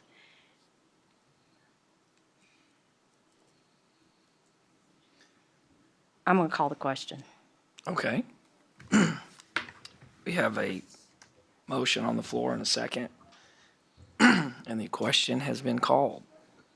So, all in favor, please say aye. Aye. All opposed? Motion carries 7-0. Okay. Y'all want to talk about grandfathering? Can we have a potty break? Yeah, y'all want to take a short break?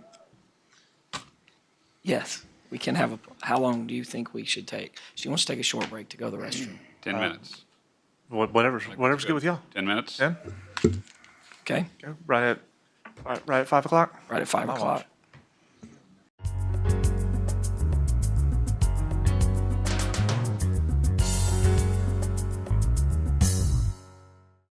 All right, I think we're ready to go again. Yeah, it's ridiculous, I know. Oh, yeah, try that.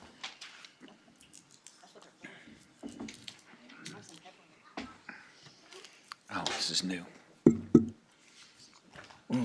Everyone should have a handout, single-page handout.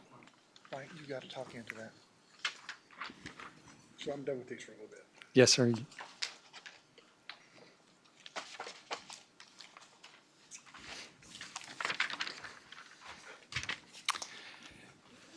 So the handouts you have, across the top are the projections you saw with the map. Okay, those are the projections, all the kiddo zone in those particular areas moving and where they would be in 2019, 2020. So these are the numbers that you're familiar with, that we just looked at. If you start thinking of potential grandfathering, on this particular page, there are 2 different scenarios or 2 different sets of numbers, okay? So try to walk you through what these are. So just stop me if I'm not explaining this well. So 2019, the second one is with current year freshman and sophomore grandfathering. So in 2019, they would be juniors and seniors, okay? That's what the middle chart is. So if these numbers are if all current year freshmen and sophomores that were impacted by rezoning chose to grandfather and stay where they are now. Does that make sense? So if you have 50 current freshmen and sophomores at CSHS, 50, that's just purely an arbitrary number, 50 that were impacted by rezoning and chose to grandfather, and all 50 chose to grandfather. That 50 would be backed out of Consol's original projected number and added back into College Station High School, and vice versa. It's just backwards math, if that makes sense. Now you're asking me to do backwards math? Okay. So 2019, 2020 is if ever all students impacted that are current year freshmen and sophomores, and they would be juniors and seniors at this particular time, chose to grandfather and stay at the campus they're at now. That's 2 grade levels. That's why you see 2 years in red, because in 1920 would be, these kiddos would be juniors, seniors. In 2020, 2021, your current year freshmen would be seniors. Your current year sophomores would have graduated the prior year. So you have 2 years of transition. And then if you look at 2021 and look above, then your numbers line up.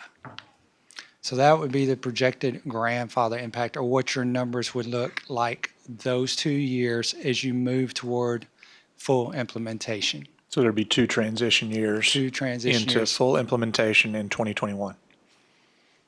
And this, as we do our enrollment update each December, obviously we would just have to revisit that and look at, and understand that we're transitioning with the grandfathering effect. This is with two years of grandfathering, so this would be, again, current year freshmen and sophomores. And what this means is that current year 8th graders, now that they know what the zones are, current year 8th graders would be subject to being moved to their new school after their freshman year. So when they were sophomores in 2019, and this, since the board has acted this afternoon and made this decision, they know what their new zone will be after their freshman year, going into their sophomore year. This gives them the opportunity to go ahead and transfer, jumpstart their career in their new school, be able to go for 4 years in their new school if they chose to. It's their option. That is this particular set of numbers. The bottom set is if the consideration of current year 8th graders were calculated into the grandfathering. It just takes 3 years, same idea, it just takes 3 years to move implementation. So the bottom set of numbers would be current year 8th graders, current year freshmen, current year sophomore. So it would take 3 years for that to work its way through the system. And then you pick up your projected numbers in 2022. So there are 2 scenarios for the board to see those numbers. Can you help me a little bit? Explain again. Thank you. I don't know that it matters a whole lot. Let me know if you can't understand me. I understand the straightforward grandfathering. I get how you're doing that. How are you factoring in the pre-fathering? Are you assuming they all pre-father, and is that number in the number we're seeing on the middle set of numbers? You're asking the question right. I don't know how to answer that. Let me think about that for a second. Okay. No, because this is calculated based on their current reside in the new zone. So it would not account for pre-grandfathering calculation. So as the numbers at Consol would go down a little bit and College Station up a little bit if students chose to go their freshman year to College Station High School and then switch. What chose to go? Right. He's there. If I understand what Mr. Martindale is saying in the second graph, the assumption is all the kids that are zoned to Consol are going to go to Consol and not choose to spend their freshman year at College Station High School. Yes? The going a year early is the 2018-19 school year. Okay. So they're not, that's Oh, kind of they didn't count. immaterial. Oh, okay, I got you. All right, we're good. They would have moved to their new zones anyway by 2019, whether they chose to go to it after their freshman year or take advantage of going early. Got it. Thanks. It was a trick question. It was. We almost had them though. That backwards math, you know. If he would have took his glasses off, I think we would have.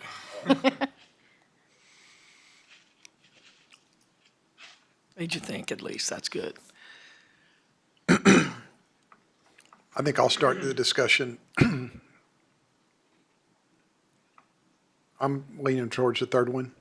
I think if a student starts at a high school, he should have the opportunity to finish at that high school. And looking at these numbers, there's not a, no, that, We're talking about both of those options are people that are currently in high school or staying in high school. third one is taking the current, Your 8th graders. Oh, that's adding eighth graders. Kids that have Next not year's gone into high freshmen. school yet, Next year's freshmen.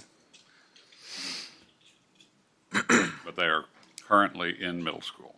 Yes, they'll be next year's freshmen. Yes. I'm saying if they start at their high school, I think they should be able to finish. There's not enough on those numbers to, was it 50, 60, 50, 60? 58. There's about a 60 student difference between both that first year in 2019 and that last year, the 2021.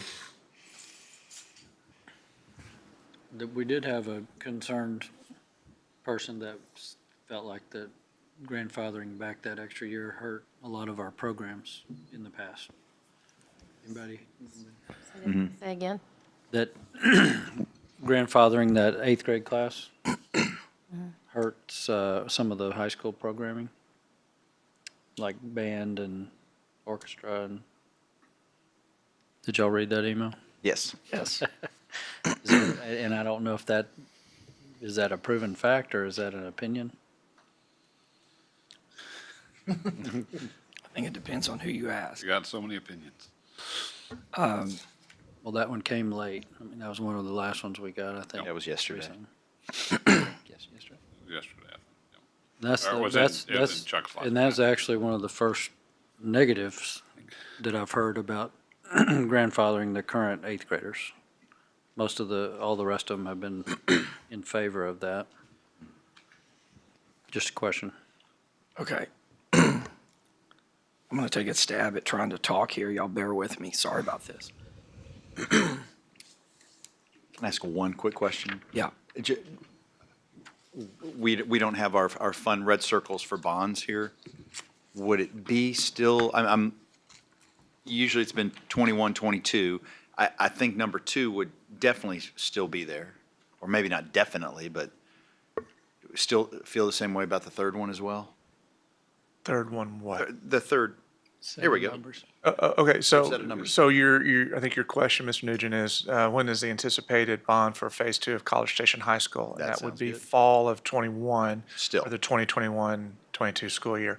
So you're looking at what would the projected numbers be if we were still in the third year of a transition into the new zones, or it was the first full year of implementation of those zones? Is that fair? Is that what you're Yes, asking? sir. Yes, sir. Okay. But it looks to me as if it would still be fall of 21. Okay. Would it remain consistent regardless? I think so, because really what you're looking at is not necessarily even when you start, but when you open it and Right. get it opened. And so this number doesn't change from that number. They're all the same. Okay. Okay. Yeah, that's what I Again, subject to, made my own oval. There we go. yeah, again, subject to future Sure. boards, future planning for growth committees, those types of things.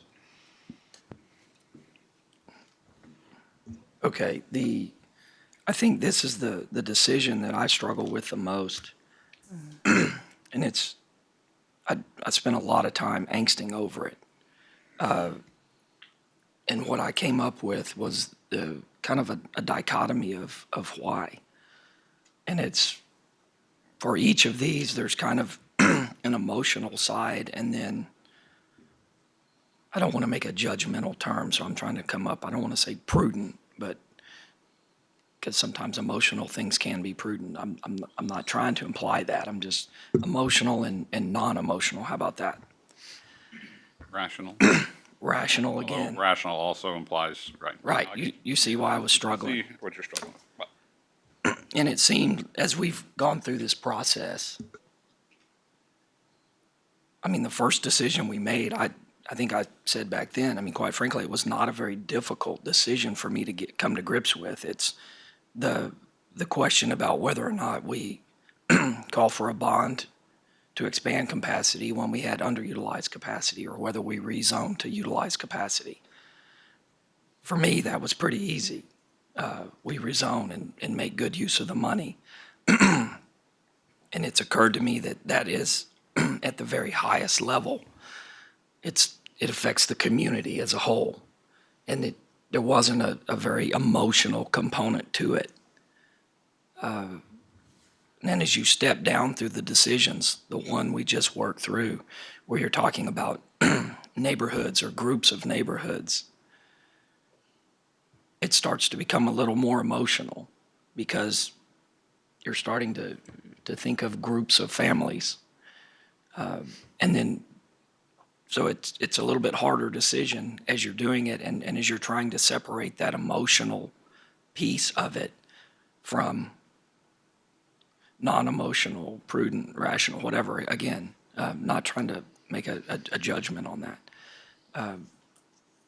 And as I get down to this one, it's even more difficult because we're now at a grade level. And the impact of emotion on that decision is much higher, at least for me, and I'm guessing you're no different, than it is on some of the others, because it's becoming more and more personal as we come down this decision-making tree. The concern I have when I look at this issue is, what does it look like when we want to call for a bond? Can we show the public that we have efficiently and effectively used our space? I don't think we've had anybody really articulate that side of the position for us because, quite frankly, no one wants to do it. No one wants to articulate a decision that's counter to an 8th grade student that comes up here and presents it very effectively because it's emotional. I think we need that. Let's put it out there as a straw man. And I'll do it for us, and then we can pick it apart and weigh the pros and cons, because I think in the past, I'm thinking of 2016, that largely didn't work because of the role that the emotions ended up playing in the decision-making process. And I think that, coupled with a hope on projected development and how those two things work together to have us sitting here again 2 years later. Let me take a stab at the counter argument, and then we'll pick it apart. If we follow the emotional path and grandfather 8th graders, we're taking an easier path, but we're not making prudent decisions. And potentially, when you look at these numbers, we won't be in a position to effectively demonstrate to the community that we are utilizing the capacity we have at the time when we want to ask them for a bond to build more capacity. As I look back in 2016, one of the things that interested me is we were talking about grandfathering grades 10 and above. So we were bombarded with comments and requests that we grandfather freshmen. We didn't hear more than a peep about 8th graders at that time. Now the timing is a little bit different this time, there's no doubt. But let's not forget that the Boundary Adjustment Committee's initial recommendation was to move freshmen after they had already spent a year at a high school, before the emotion got into the decision-making process. The question that occurred to me is, why? Why did they make that recommendation to us? And it's funny, I have a statement here, and then I'll get to you because it's funny. I said they recognize the level of grandfathering, if you do it for that long, that you aren't really moving anyone for quite some time. And then I have in parentheses, maybe Geraldine, Michael, Clark, or Mike can tell us more since they were there. So I want to hear more about the why, because I think it directly impacts our decision here. Now, if I look at the numbers in 2021 and you take out the 60 kids it's really a 120 student swing. I mean, I likened it to if you're a football team and you're going into the end zone and you throw an incomplete pass, well, you just don't score. Well, this is more akin to throwing a pick six. Not only do you don't score, but there are points the other way. So what we end up having is not only are we not moving 60 kids, but they're actually staying behind at the other school. So that school has 60 more and the one has 60 less. And then the other thing is, from 2016, that we've talked about that placing hope in future development. I think as we're looking at this, we need to look at what these numbers are that we're relying on for future development and what they look like in 2021. I mean, rough numbers, it looked like 100 kids to me. And if we're relying on those kids to be at one school and they end up at the other one, what does that swing mean for our decision making? Will we be able to show the community that, yep, we got it right this time? We actually move kids.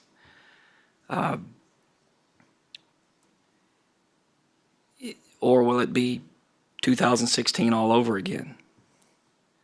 The phrase occurred to me, is it our job to react to the emotions of the few? Or is it our job to plan and act for the future of the district and community as a whole? The hard decision is there. If we think it's right, do we have the fortitude to make it? Okay. That's how I would present the other side. It's harder. The emotion is more intense because it's more personalized.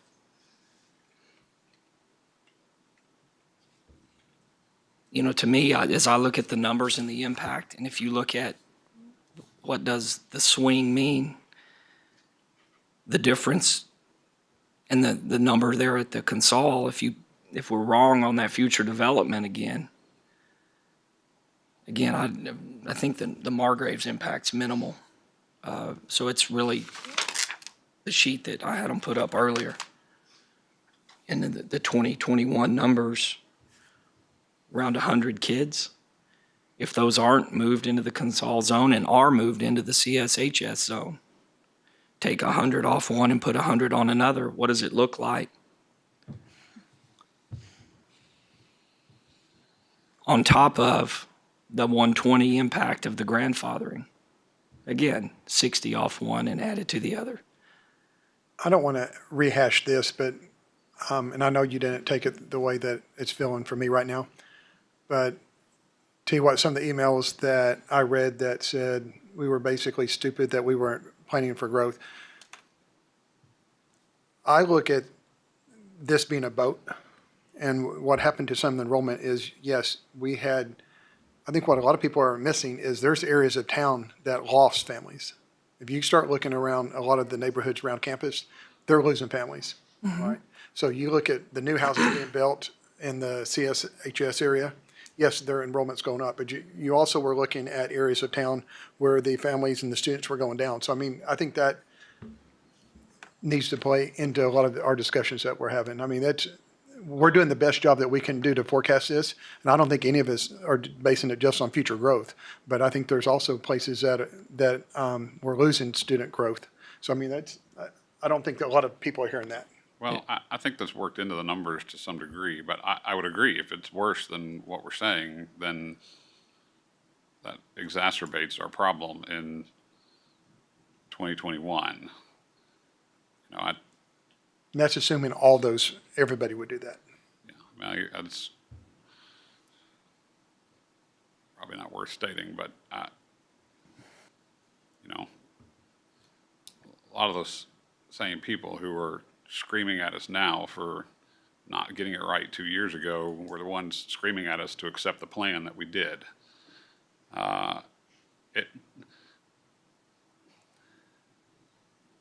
You know, I think we've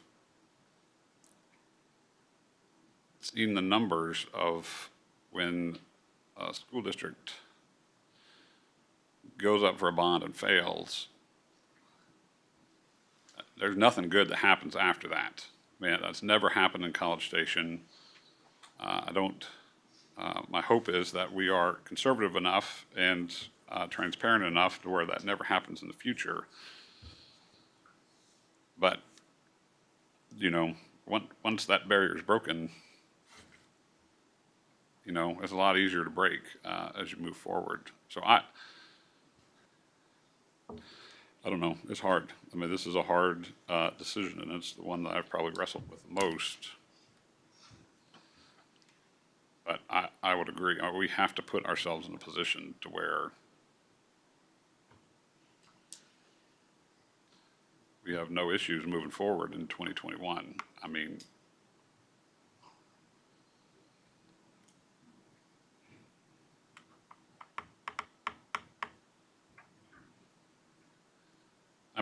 I think that committee, when they, 2 years ago, and Mr. Nugent and Ms. Nolan remind me when I'm wrong, if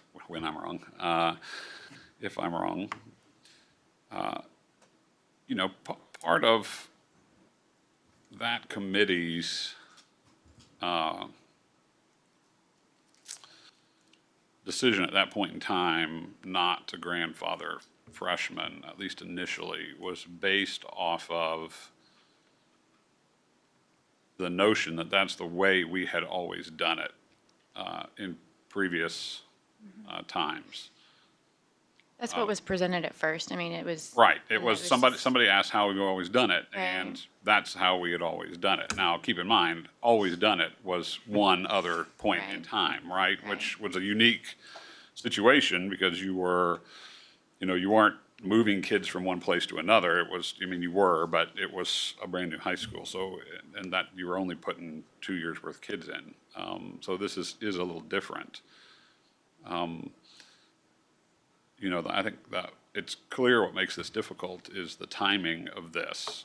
If this was last September, this would be an easy call to me.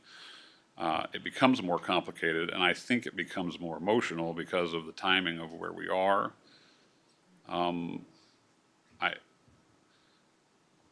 think when we first heard this plan, I think to go back to Mr. Harris's point, I think when Clark first said this at the very beginning of this process of,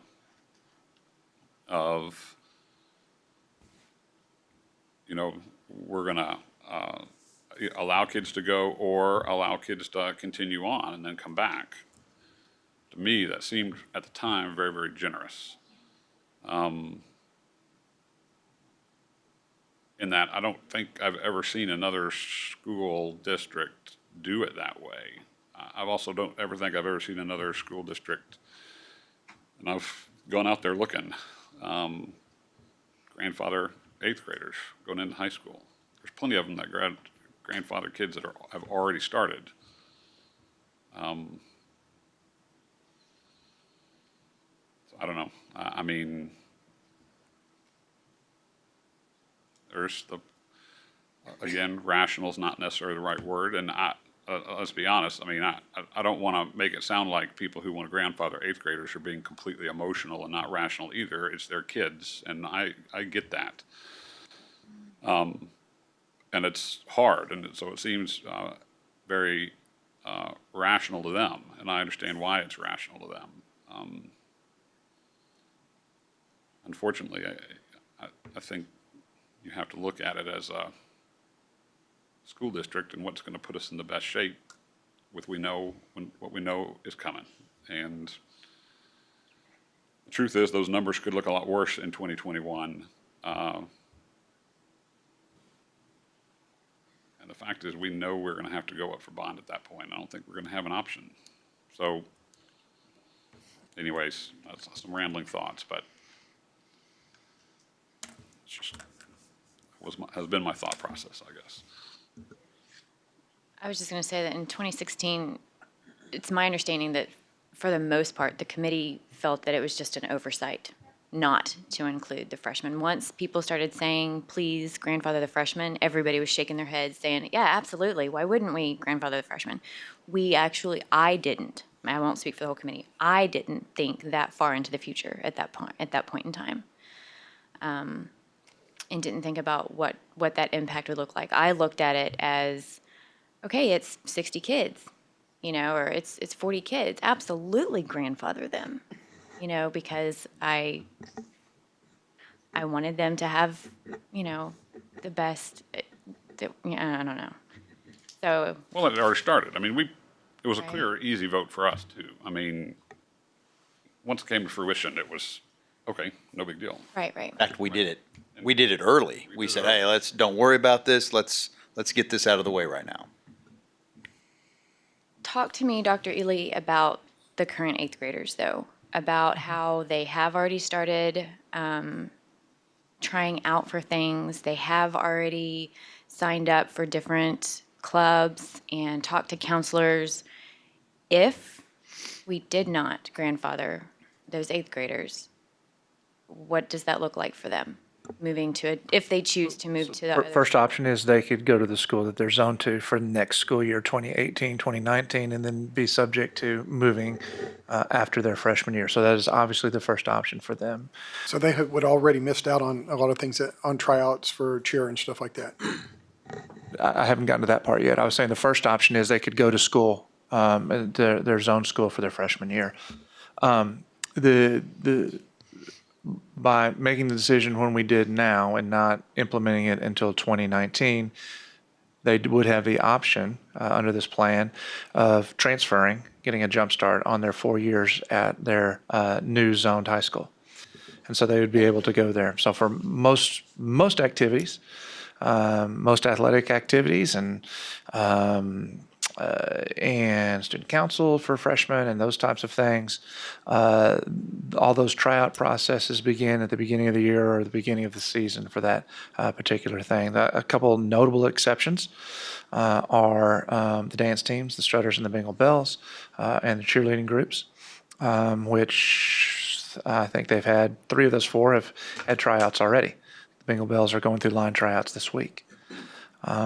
We have already spoken with principals and spoken with the directors and sponsors of those events, of those particular activities, said that if somebody made the team as a rising freshman, an 8th grader this year, going into 9th grade next year, and they choose to go ahead and pre-transfer, kind of jumpstart to their new school, then they have a space on that team. So if they made Guaranteed space. you're guaranteed. So if they made the Strutters and they moved over, there would be a Bengal Bell.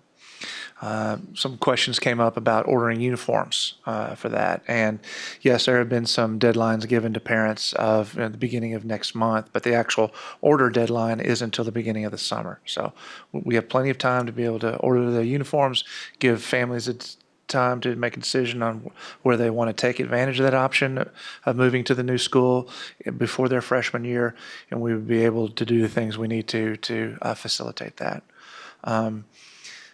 Student council is one I think that was brought up in some of the feedback for incoming freshmen. Those actually do happen at the beginning of the year. I'll remind everybody that we now have moving to 3 middle schools, and so we've got people coming to our high schools from different middle schools, from the 2 different middle schools, and so a lot of that happens, as I said, before the school year starts. So we've thought this through and communicated with our staff and put those things in place. Now, I know some have registered, done their course selection, and the master schedules at our 2 comprehensive high schools are nowhere near complete. And so that's a fairly straightforward process of should a family or a student choose to go ahead and make that move before their freshman year, being able to take that information and work it through in our master schedule.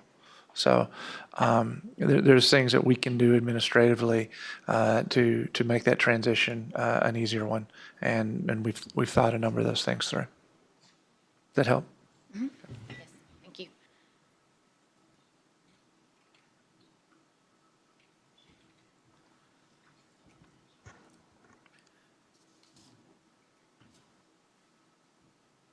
Any other thoughts, questions, things we need to talk about?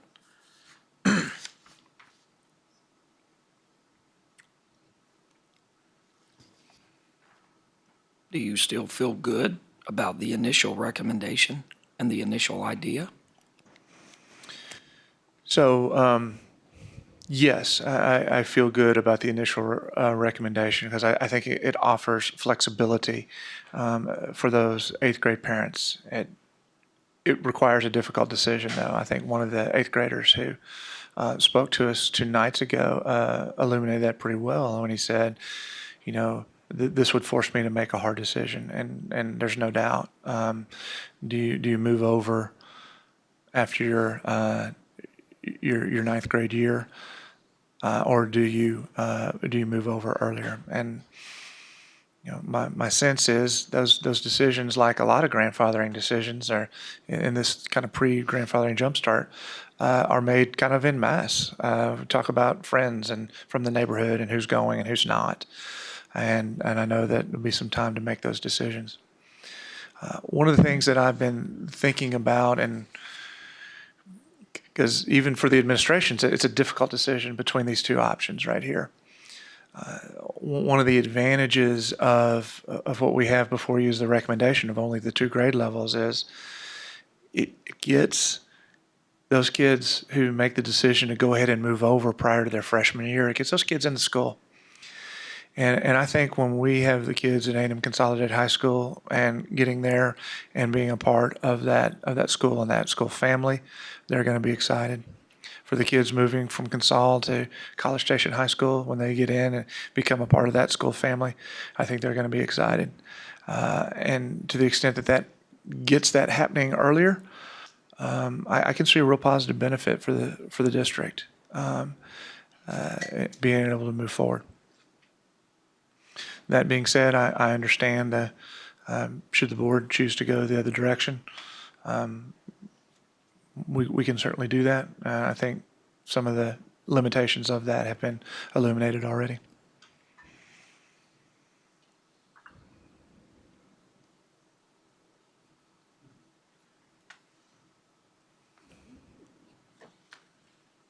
And this may be a crazy question, and, I don't understand the logistics behind everything, of course, but I know that with grandfathering, typically, you don't provide busing. I mean, that's part of grandfathering. In this particular case, if they chose the pre-grandfathering, could transportation be provided since they're freshmen? I mean, the high schools are 3 miles apart. I mean, is that a possibility? I won't sit here and say nothing's a possibility or nothing's impossible. That we have not figured that in at this time. As we have done these in the past, when someone makes a decision to do something that allows flexibility, whether it's go to another school because of another program that's there, or whether it's exercise their option under grandfathering, or whether it's this option that we have here on the table for eighth graders rising into ninth grade. It has always been with the understanding that they would have to provide their own transportation. I understand. Just an idea. Just a thought.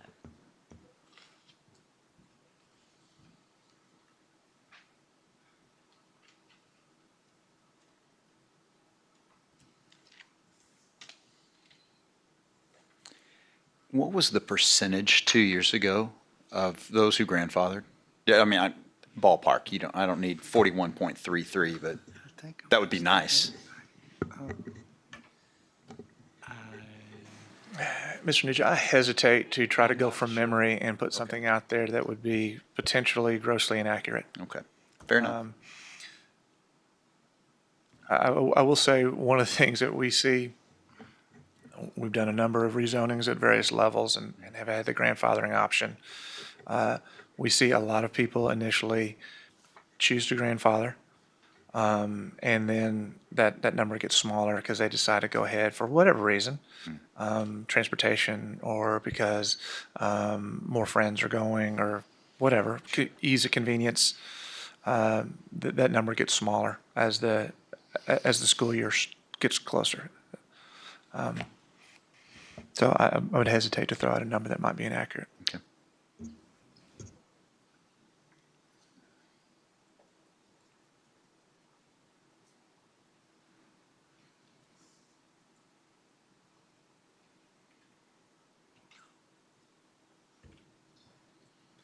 It's tough because we've all read the same 100 emails. There's not much new to add.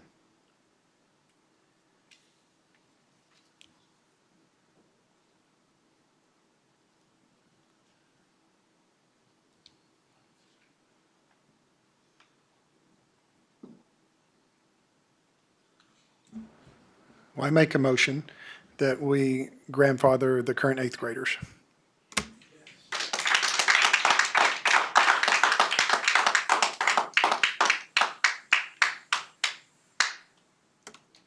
I'll second.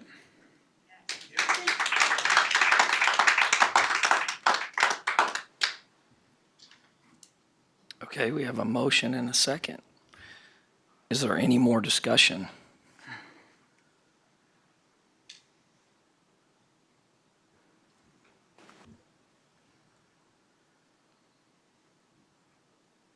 I'm where you were earlier. I'm not ready to make this decision.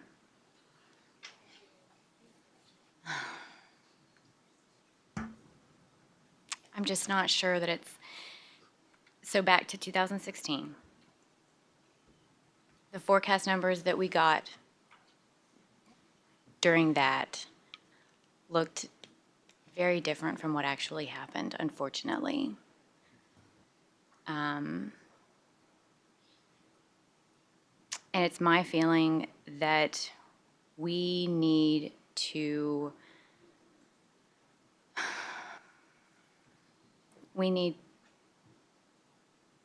get as many kids into Consol as we can, as soon as we can. I mean, this is, in this part, I mean, can you tell how hard this is for me? Please tell me you can tell how hard this is.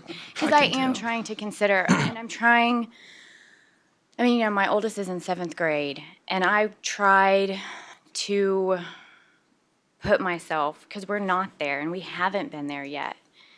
And I tried really hard to put myself in that position, saying, what if she was in 8th grade and she had made these plans? What would I do? What would I want for her? And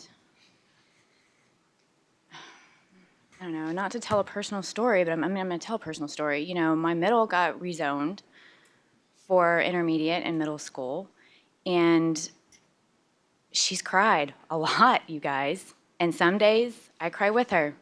Other days I say, okay, let's be a big girl and let's look at the positives and let's do this. And quite honestly, I mean, that's what I tend to do more than cry with her. And I'm totally going the emotional route with this. And I am glad that I've been here with her for this difficult change for her. And she didn't have to do this the first time whenever she was going to college or something, you know, away from me. So the whole thing is just emotional for me. The whole thing, this part of it. Logically, my head says that we have got to make sure that we are doing the right thing, and we've got to make sure that we've done everything we can, and that we ensure that the bond and everything that you have said. So my head tells me that, and then my heart tells me, go ahead and grandfather the 8th graders. So The way I look at it, it's not the eighth graders' fault that we have capacity at one school and don't have capacity at another school. Right. I don't think it's the eighth graders' fault that they've already signed up and did their schedules and we're changing it. I don't think it's the eighth graders' fault that they've tried out for different drill teams and stuff like that and they can't be on it. Right. So I my mean, thing is, and I'm going for the eighth graders. They can still go there. If y'all could refrain from that, we're just trying to have a discussion, not influenced by you all. I mean, they do have the choice of still going there for a year and getting used to the idea for a year. I'm all for the reverse grandfathering as well. If they want to start early, they can start early, but Yeah, There is no reverse grandfathering if you go the other way. I mean, if you, right. I mean, there's no such thing. That doesn't. no, I'm saying that they want to start at the, like. You're saying if somebody just makes a choice, they want to go to Consol? Yeah. Well, yeah, I mean, but Then that's considered a transfer, not a, or transfer. But I don't know. Just put a finer point on that. So if the bottom option there is where this year's eighth graders, who would be ninth graders next year, were grandfathered, they would be staying all 4 years at the school they're zoned to attend now, projected to attend now. So there would not be going back over to the other school. Okay, got you. So just so I'm clear, if I have an eighth grader and we are rezoned, and there's grandfathering for the current eighth graders, they couldn't, and we get rezoned for Consol, she could not go to Consol? If we're, And she oh, would no, still. no, she could. Yeah, That's right, she'd have because the we're choice. grandfathered. Okay. Yeah, exactly. You're right. You're- Okay. Thank you. Go there.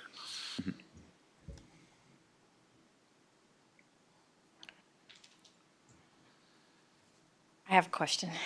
I mean, it's just, you know, I guess to me, and the emotional part of me totally hears you, okay? The other side of me says, and why I think we're all sitting around this table struggling is because I don't, as a community, want to be back in this position because we're making a decision 1 year which is really a 4-year decision, if you think about it. I mean, because those numbers change over 4 years, not over 1 year. And I understand that, and I know, listen, it's not lost on me, the emotional part of this at all. I've got a mom's heart, and I see that, but I also wasn't necessarily voted to be totally a mom's heart on here. It was taught to be, I need to be thinking about this from a bigger picture, which is, am I, thinking right? And that it's really a 4-year decision, not a 1-year decision. And it is for those kids, but we've been charged with being forward-thinking and planning, as board members. So, that would be the question I would ask us all around the table.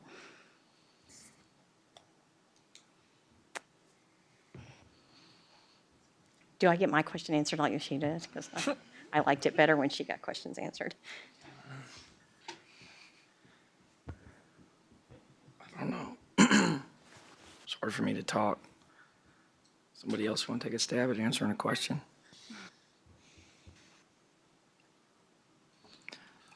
I mean,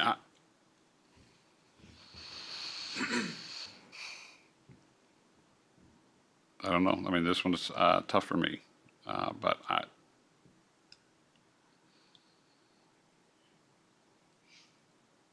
the end of the day, I err on the side of making the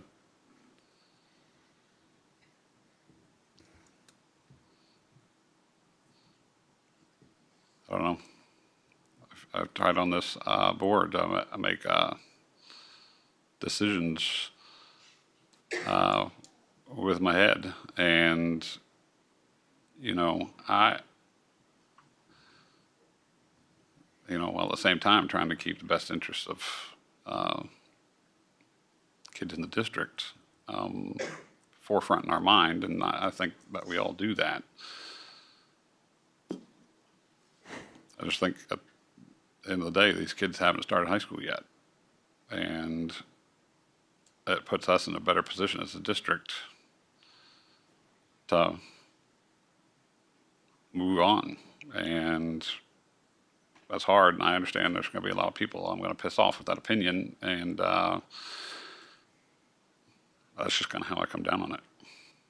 I've struggled with this, and well, just like picking neighborhoods, there's not a right answer to the equation. I mean, everything is ups and downs, but I mean, to me, this was the easier part. And as I look at the numbers, if those numbers were they were greater than what they were, I might not have the same feeling, but when you start to look at numbers like that, to me, some of them are not that minimal. And that's assuming that they all going to. I mean, it assumes that they're all gonna come out that way. We know the number's not gonna look exactly like that in 2021. They're just not going to. And I'll be honest, if I had to guess, still, even though I believe we've made the best decision that we can for the board, and if we take option 3 in 2021, there's going to be more kids still there at College Station High School, and there's going to be fewer than that at A&M Consolidated. And we're going to have to go up for a bond to add another addition to College Station High School when we arguably have room for 400 to 500 kids at Consol. And I'm telling you, I've talked to enough people, we're not passing a bond under those circumstances. It's just not happening. And I understand all the people in this room that are out in the audience would most definitely vote for a bond. But everybody in this room would vote for a bond right now. But I'm telling you, that's not the way this community is going to go. It's just not going to happen. So I have to do what's in our best interest as a district, and it's hard. And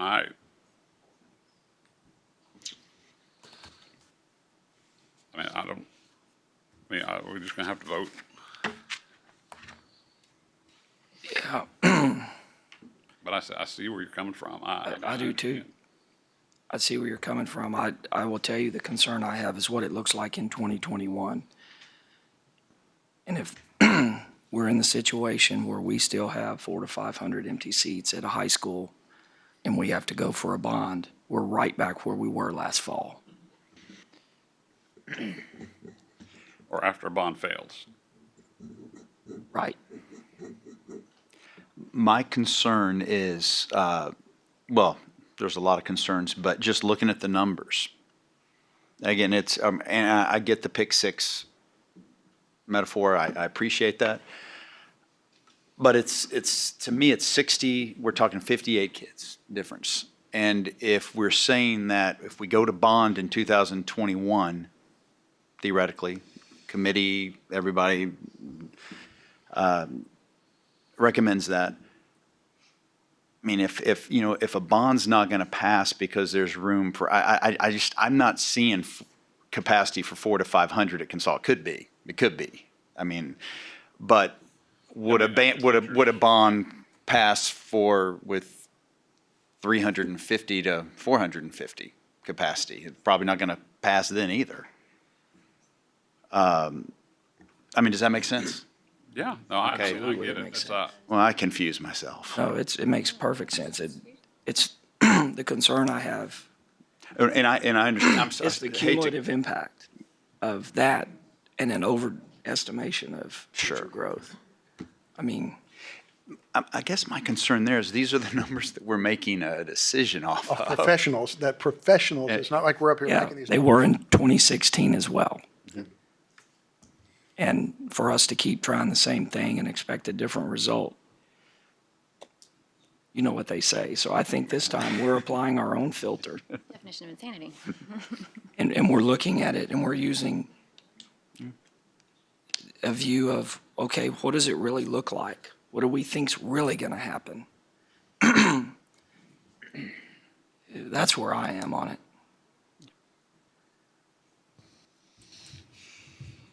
Any more discussion on that?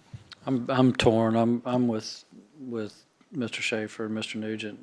That gosh, it's only 60 kids, but I also feel the reality of it is 60 kids that and the cumulative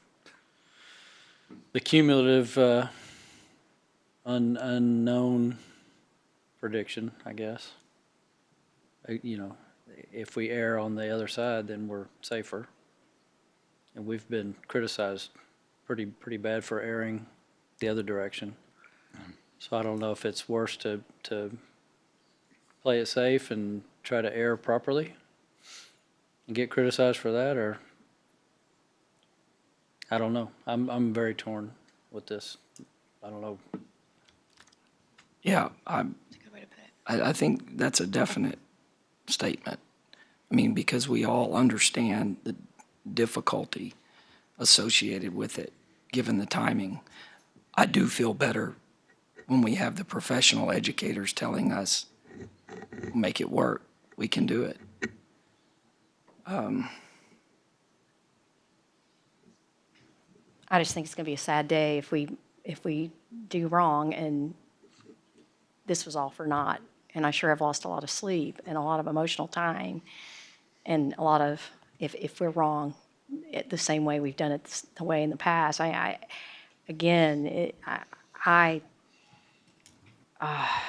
with everyone else. I mean, Jennifer, I see exactly what you're saying, but I also see that this is terrible. This whole process right here is terrible for everyone and kids, everybody. And if we, I'm sitting here trying to decide because I don't want to see all of this angst and everything we've just done for naught. That's where I am too. It's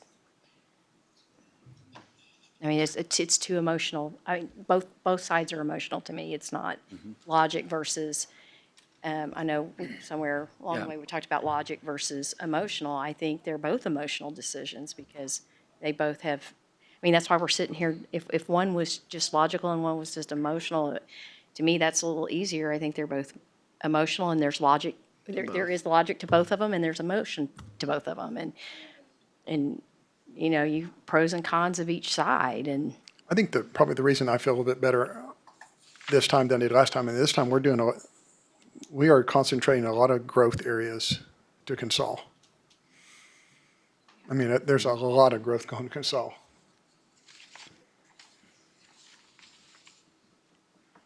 Again, it might just because I had one of my daughters, and it was when it was doing a rezoning thing, I lived with it. And I remember coming back from vacation one summer and she's crying because she didn't want to go to school. And I said, what? And she said, Daddy, I never made no friends last year. And so I lived with it. We ended up getting applying for it. But I mean, I lived with it. And what probably makes me feel, if we're going to get emotional, kind of what makes me feel bad is she put up with that a year and sucked it up and went to school every day. And so I think that's the heart I'm having right now. I just can't do that to an 8th grader. I mean, that if this was a year, maybe earlier in the year, I could probably be a little softer. But when they're doing their schedules and stuff like that with their friends, and there's some of the trials, I just can't do it. I get that. I mean, that's that's a rational argument to me. I mean, I'll be honest. I mean, the logical side of me that says I want to make sure we're good to go in 2021 is, like Carol, partly emotional too. I mean, there's no side of this decision that is not logical and emotional at the same time. I mean, because there's a good part of me is emotional saying, whether it's me or somebody else, I don't want to put future boards in a position where they can't get things done or have to go through this again. And at the same time, I see Mr. Nugent's point that this is 60 kids. But we're essentially kicking rezoning down the can for a year by doing this. And that's just the reality of it. The results that we see, we are moving back a year. Could be moving back a year. Could be moving back a year, but could be moving back more than that. And I agree with that. And that was by far my toughest struggle, is knowing that what we did 2 years ago is really still not Kicked in. in full effect. Yeah. Even if it was, it's still, We'd still be yeah, here. we would still be here. Yep. No, I get it. But yeah, I mean, it's not a no-brainer on either side. I struggled with it. Not as much as this.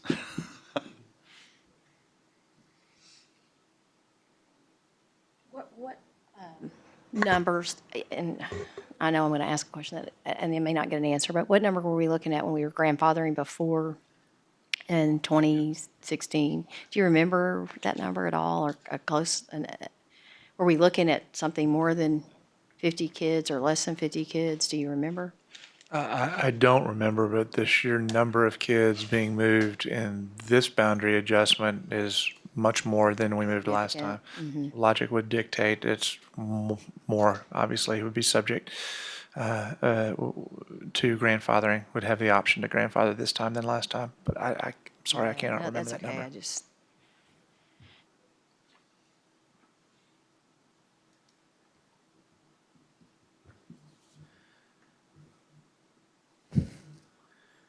Well, we do have a motion and a second on the floor. Do y'all want to vote on that one? See where we stand, or you want to keep talking about it? That's a question. You what? All right. I'm going to ask that we vote with raising a hand. Got a motion and a second. The motion on the floor is Option 3, to grandfather the eighth graders. current year eighth graders, just for Yep, you got it. clarity for everybody. So we're talking about grandfathering current year eighth graders, ninth graders, and 10th graders, That's the motion on the floor, yeah. and no siblings of anybody. That's just those kids. Second.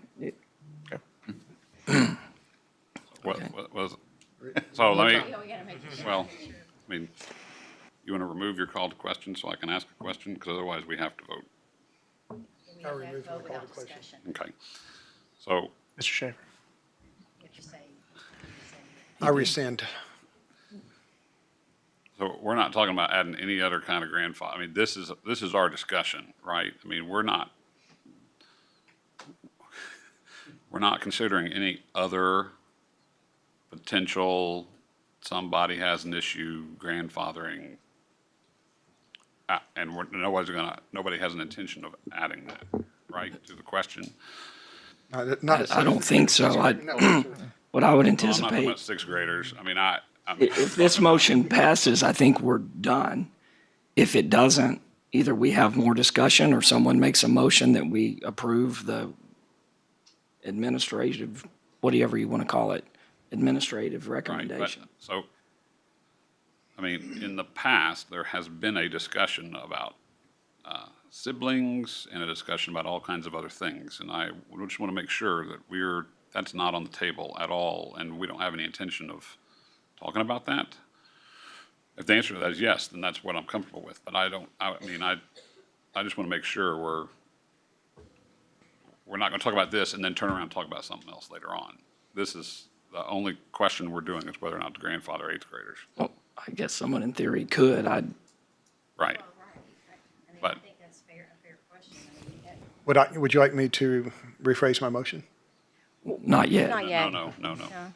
No, because we're still discussing. I think that's a fair question. I mean, we're stopping at the eighth graders, period. There would be no grandfathering past the eighth graders, and that would be, I mean, that's clear, right? Now, I assume that that's all of our understanding up here because that's how we have done that in the past. But just before we went into it, I wanted to make sure that if that was everybody's understanding, that we're talking about in 2019, the year of implementation, it would be seniors, juniors, and sophomores, which are this year's 8th, 9th, and 10th graders. That's what we're talking about. Yeah. We're not talking about siblings. We're not talking about anything less. So, I mean, it's basically, Just asking a question. So no, I think that's fair. So it's either that or we'll back to the- we'll end up grandfathering the 10th and 11th, The 9th 11th and 12th graders in the year of implementation, The eighth 2019. graders have that option to jumpstart their high school in the new zone. Right? I think Yes. those are the only options before us. okay. Well, the other thing too, and I know you're eager to get this, I guess sometimes I like to have a sense of that we have everything, just like we did with Mr. Nugent. I heard Geraldine say that she's not comfortable with a vote yet. And I think we tried to walk Mr. Nugent through it a while ago, and I would hate for you to call a question when we haven't done the same thing for her as well. In fairness to her, I'd like to know what would make you comfortable with the vote. I don't know.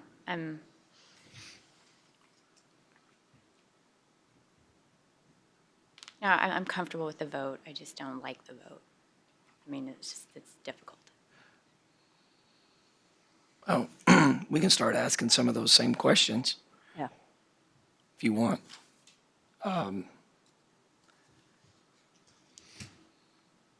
You know, I'll start with, why are we here?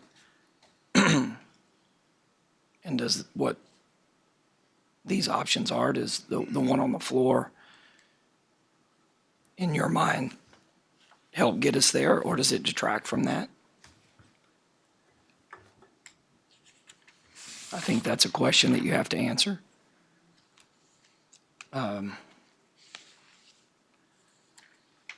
The benefit to those students, is that worth the risk to you of potentially having the problem in 2021? I mean, that's the decision, I think. Well, so, I mean, I think we have to look at that in two ways. Number one is, I mean, I completely get Mr. Nugent's point. That is, 60 kids going to make a difference.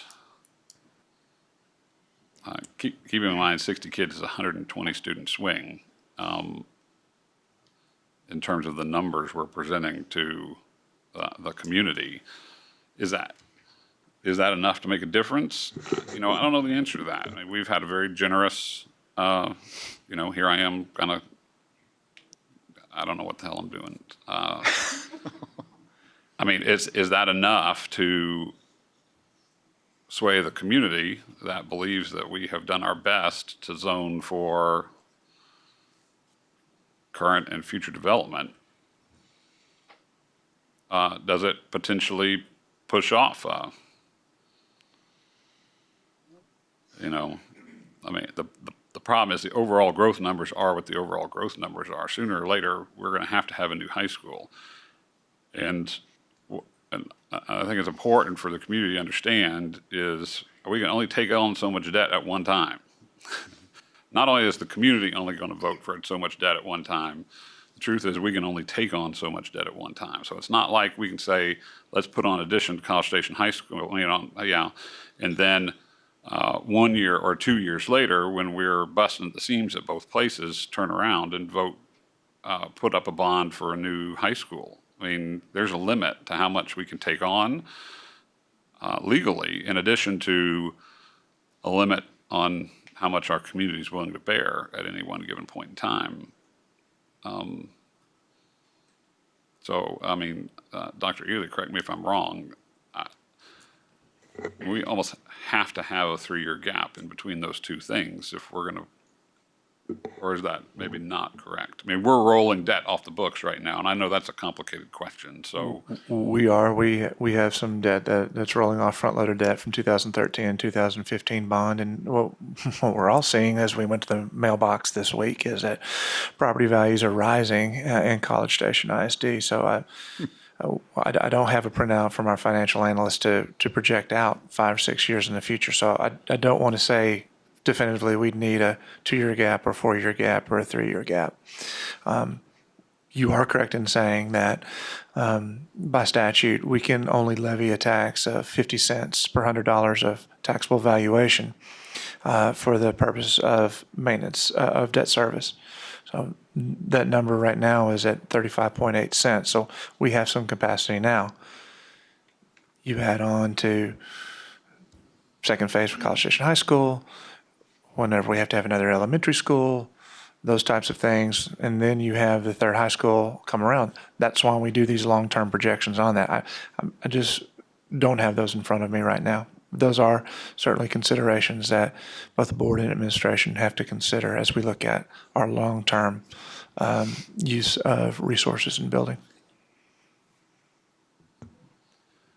Yeah, I mean, and truth is, if there's a charter high school, then all those numbers are a little bit lower. But if there's not, these numbers could be higher. I mean, this is what sucks about this process. I mean, Dr. Ailey, could you speak to, and maybe, maybe this will help too, because I think, we're talking amongst ourselves, and perhaps talk to why you originally made the recommendation to grandfather, or not grandfather the eighth graders at this time, or to grandfather, however this. Sure.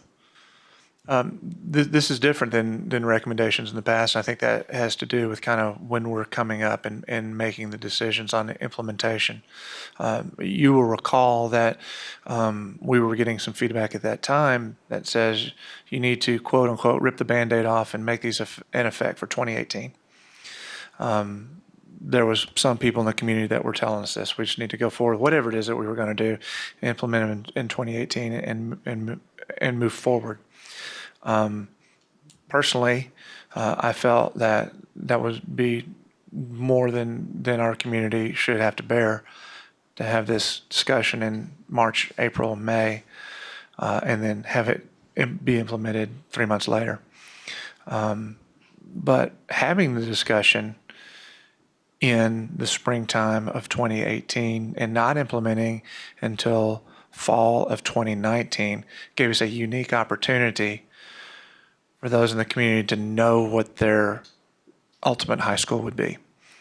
And to do what we traditionally do, and I think was just also written as a guideline in FC Local, which is to grandfather juniors and seniors at the year of implementation. That is a given that we would not ask juniors and seniors to change. We would be asking in that year of implementation in 2019 the rising sophomores to change, but making that determination now, doing this boundary adjustment work now, gave them a glimpse into the future and gave them that flexibility to make the move early if they wanted to go to that high school, what their ultimate high school would be, so they didn't have to move after their sophomore year. And it's a different approach than what we have brought forward in the past. And while it is a difficult decision, as I mentioned earlier, it does allow no one who's a current high school student to have to move. And if somebody was ready to move and so they wanted 4 years in the same high school, they could preemptively move over. That is what prompted us to make that recommendation. And also, once we get to 2019, there's 2 years of transition into the full implementation in 2021. Okay, I'm going to put Mr. Martindale on the spot too. I just am. When you've had the unique,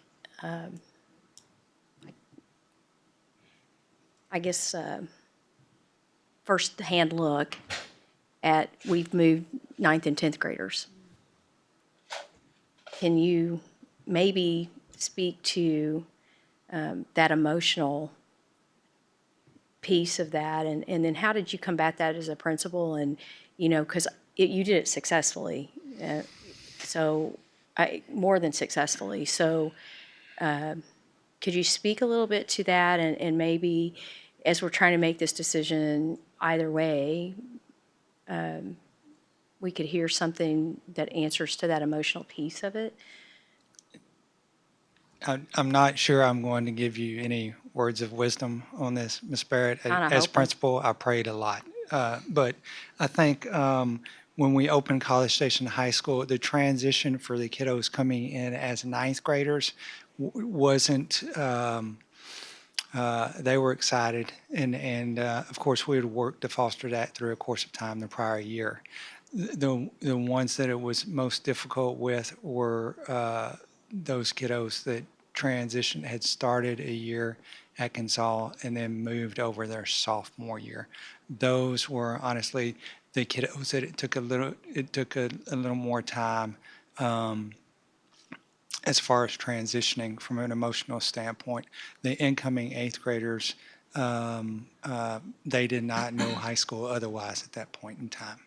So I don't know if I'm really telling you what, Well, no, I think what that you're you are looking saying for. something, you're speaking to the differences of 10th grade, ninth grade, and 8th grade. Correct. It- So it- that is where it took us a little more time. And of course, there's a number of different things we did through the course of time to generate opportunities for ownership for them and how things were going. Thank you.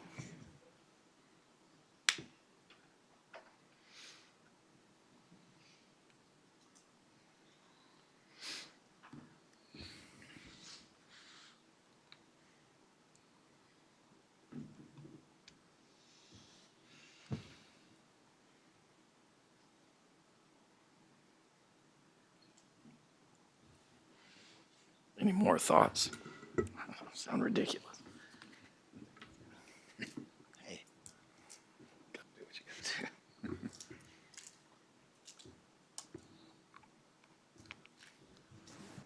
Maybe I could ask another question. I'm I'm just trying to wrap my brain around it, and I don't know if my hand's gonna go up or not when we vote. I still haven't decided, but what is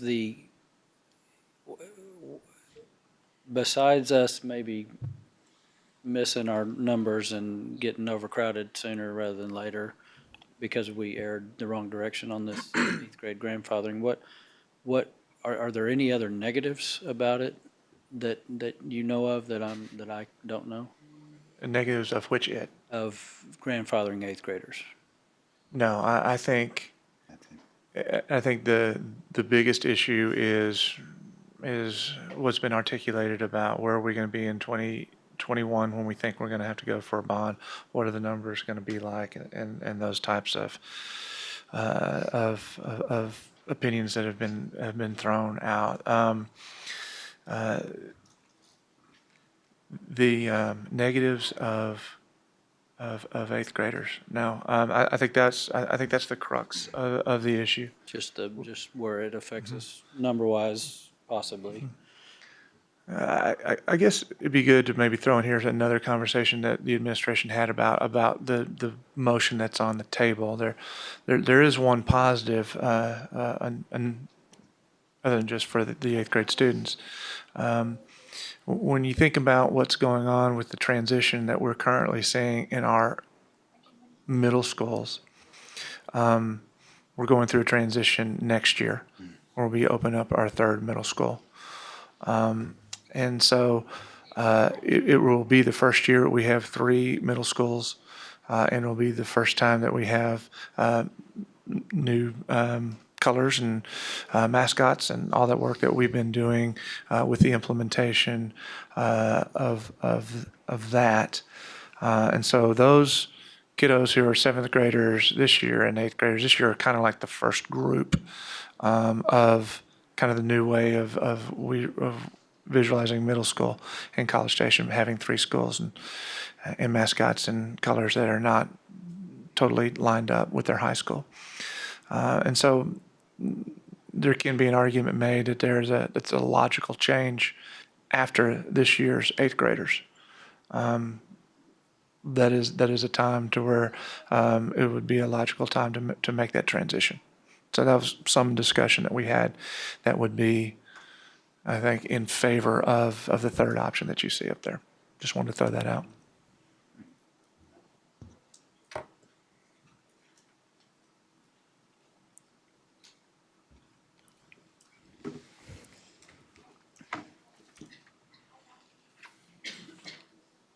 Well, it's a I tough I'm deal. like you right now. I mean, I honestly,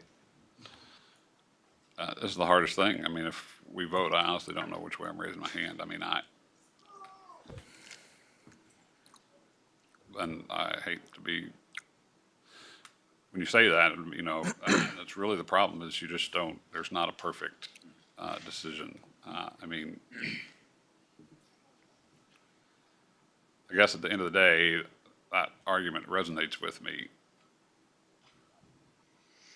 of a lot of the things that we have put in place for the middle schools comes to fruition next year. And the hope is that those ties are not quite as strong to the high school starting next year. And we did that to avoid this very issue as we move forward, which I think is an important thing to keep in mind.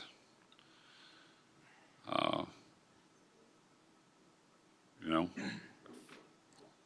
the numbers aren't where they need to be in 2021, then we just don't go up for a bond.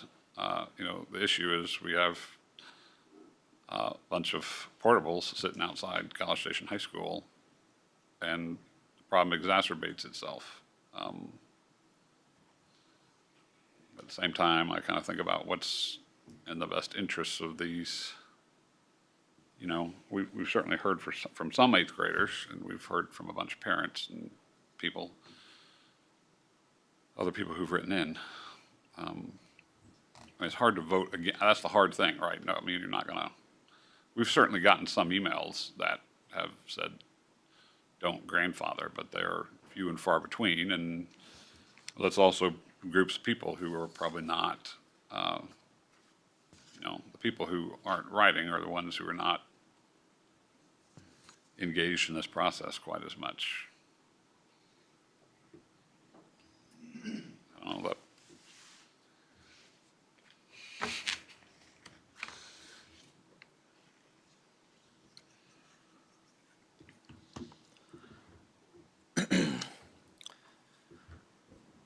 Is it the kind of thing that more time would help on people who don't know if they want to raise their hand or not?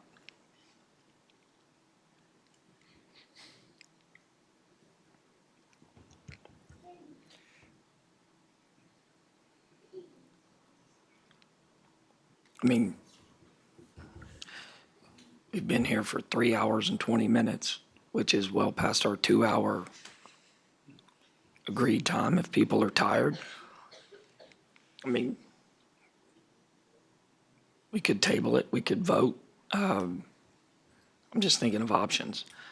I mean, if people don't feel good about a vote, I mean, obviously, Mr. Schaefer can always push the question, you need me? Just going to say the options, the point of order. There is a motion and a second, so there either needs to be a vote or Mr. Schaefer could Withdraw it. withdraw. Yes, sir. Yeah. And, I mean, obviously, if, you know, it voted down, that doesn't mean that the same motion couldn't be made again. But I say that if people don't feel good about the situation, I don't think rushing is the right answer, because this is two very hard things for me, asking these families to do this is hard. Asking a future board to have that discussion about bonding or rezoning in 2021 or putting it off until 2022 is also hard.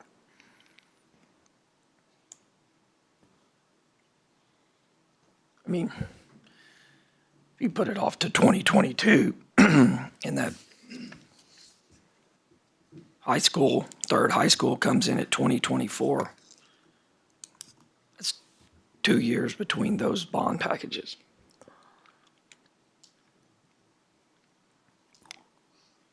And it means we're asking to build a new high school before the wing on College Station High School is actually completed.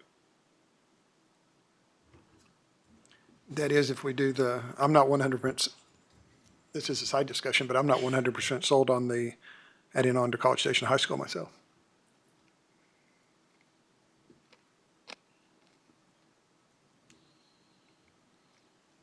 I think at that time, That's a different issue. no, we keep on talking about, you know, Yeah, no, I- even Dr. Eagley mentioned a minute ago about expansion of College Station High School. I'm not even there yet. I think I would be more leaning to High School number 3 almost than I would expansion of College Station High School.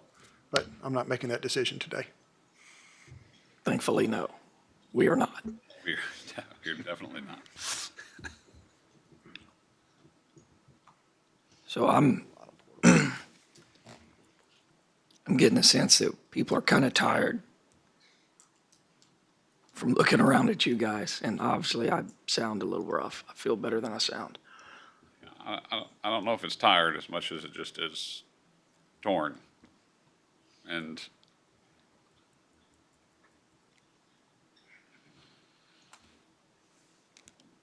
but I don't know if I'm gonna be any less torn on Monday. I mean, I don't think anything's magical gonna happen in between now and then for me, so.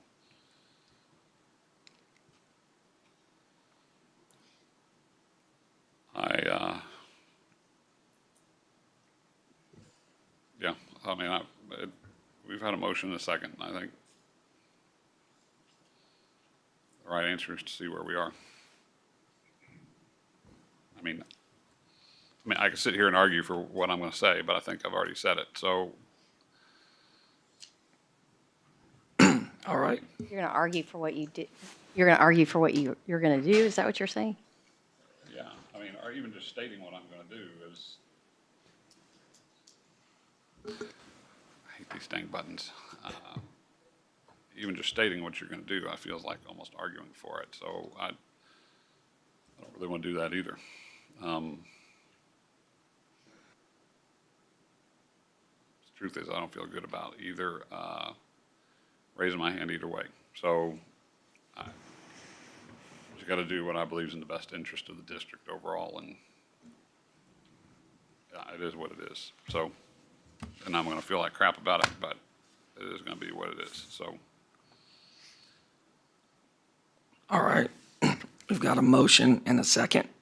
I'm going to ask you to raise your hand. All in favor, raise your hand. Okay, all opposed?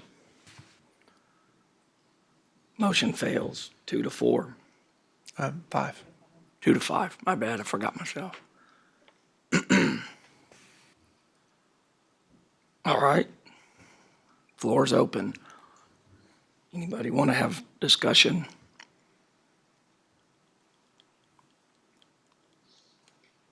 Make a motion, or do we want to?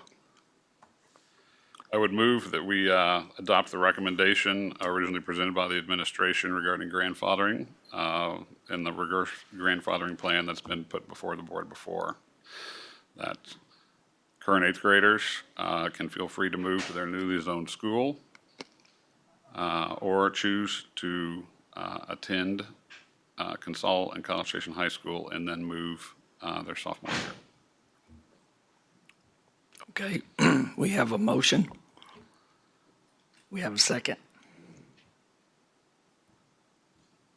I'll second. We have a motion and a second. Any further discussion? All in favor, please raise your hand. Okay, all opposed? Motion carries 5-2. Okay, Dr. Ely, do we have any other? I would just like to say, for the record, that that's, you know, for the people who are out there who are going to be upset about this,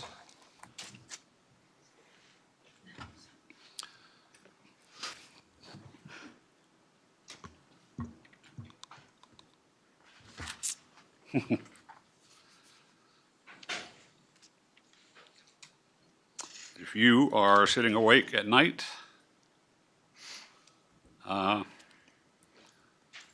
the next period of time, know that I will be too. But at the end of the day, I believe it's the best decision for the district. And that's why I raised my hand. So can't do anything more than that. And for those eighth graders out there, I feel sorry for you.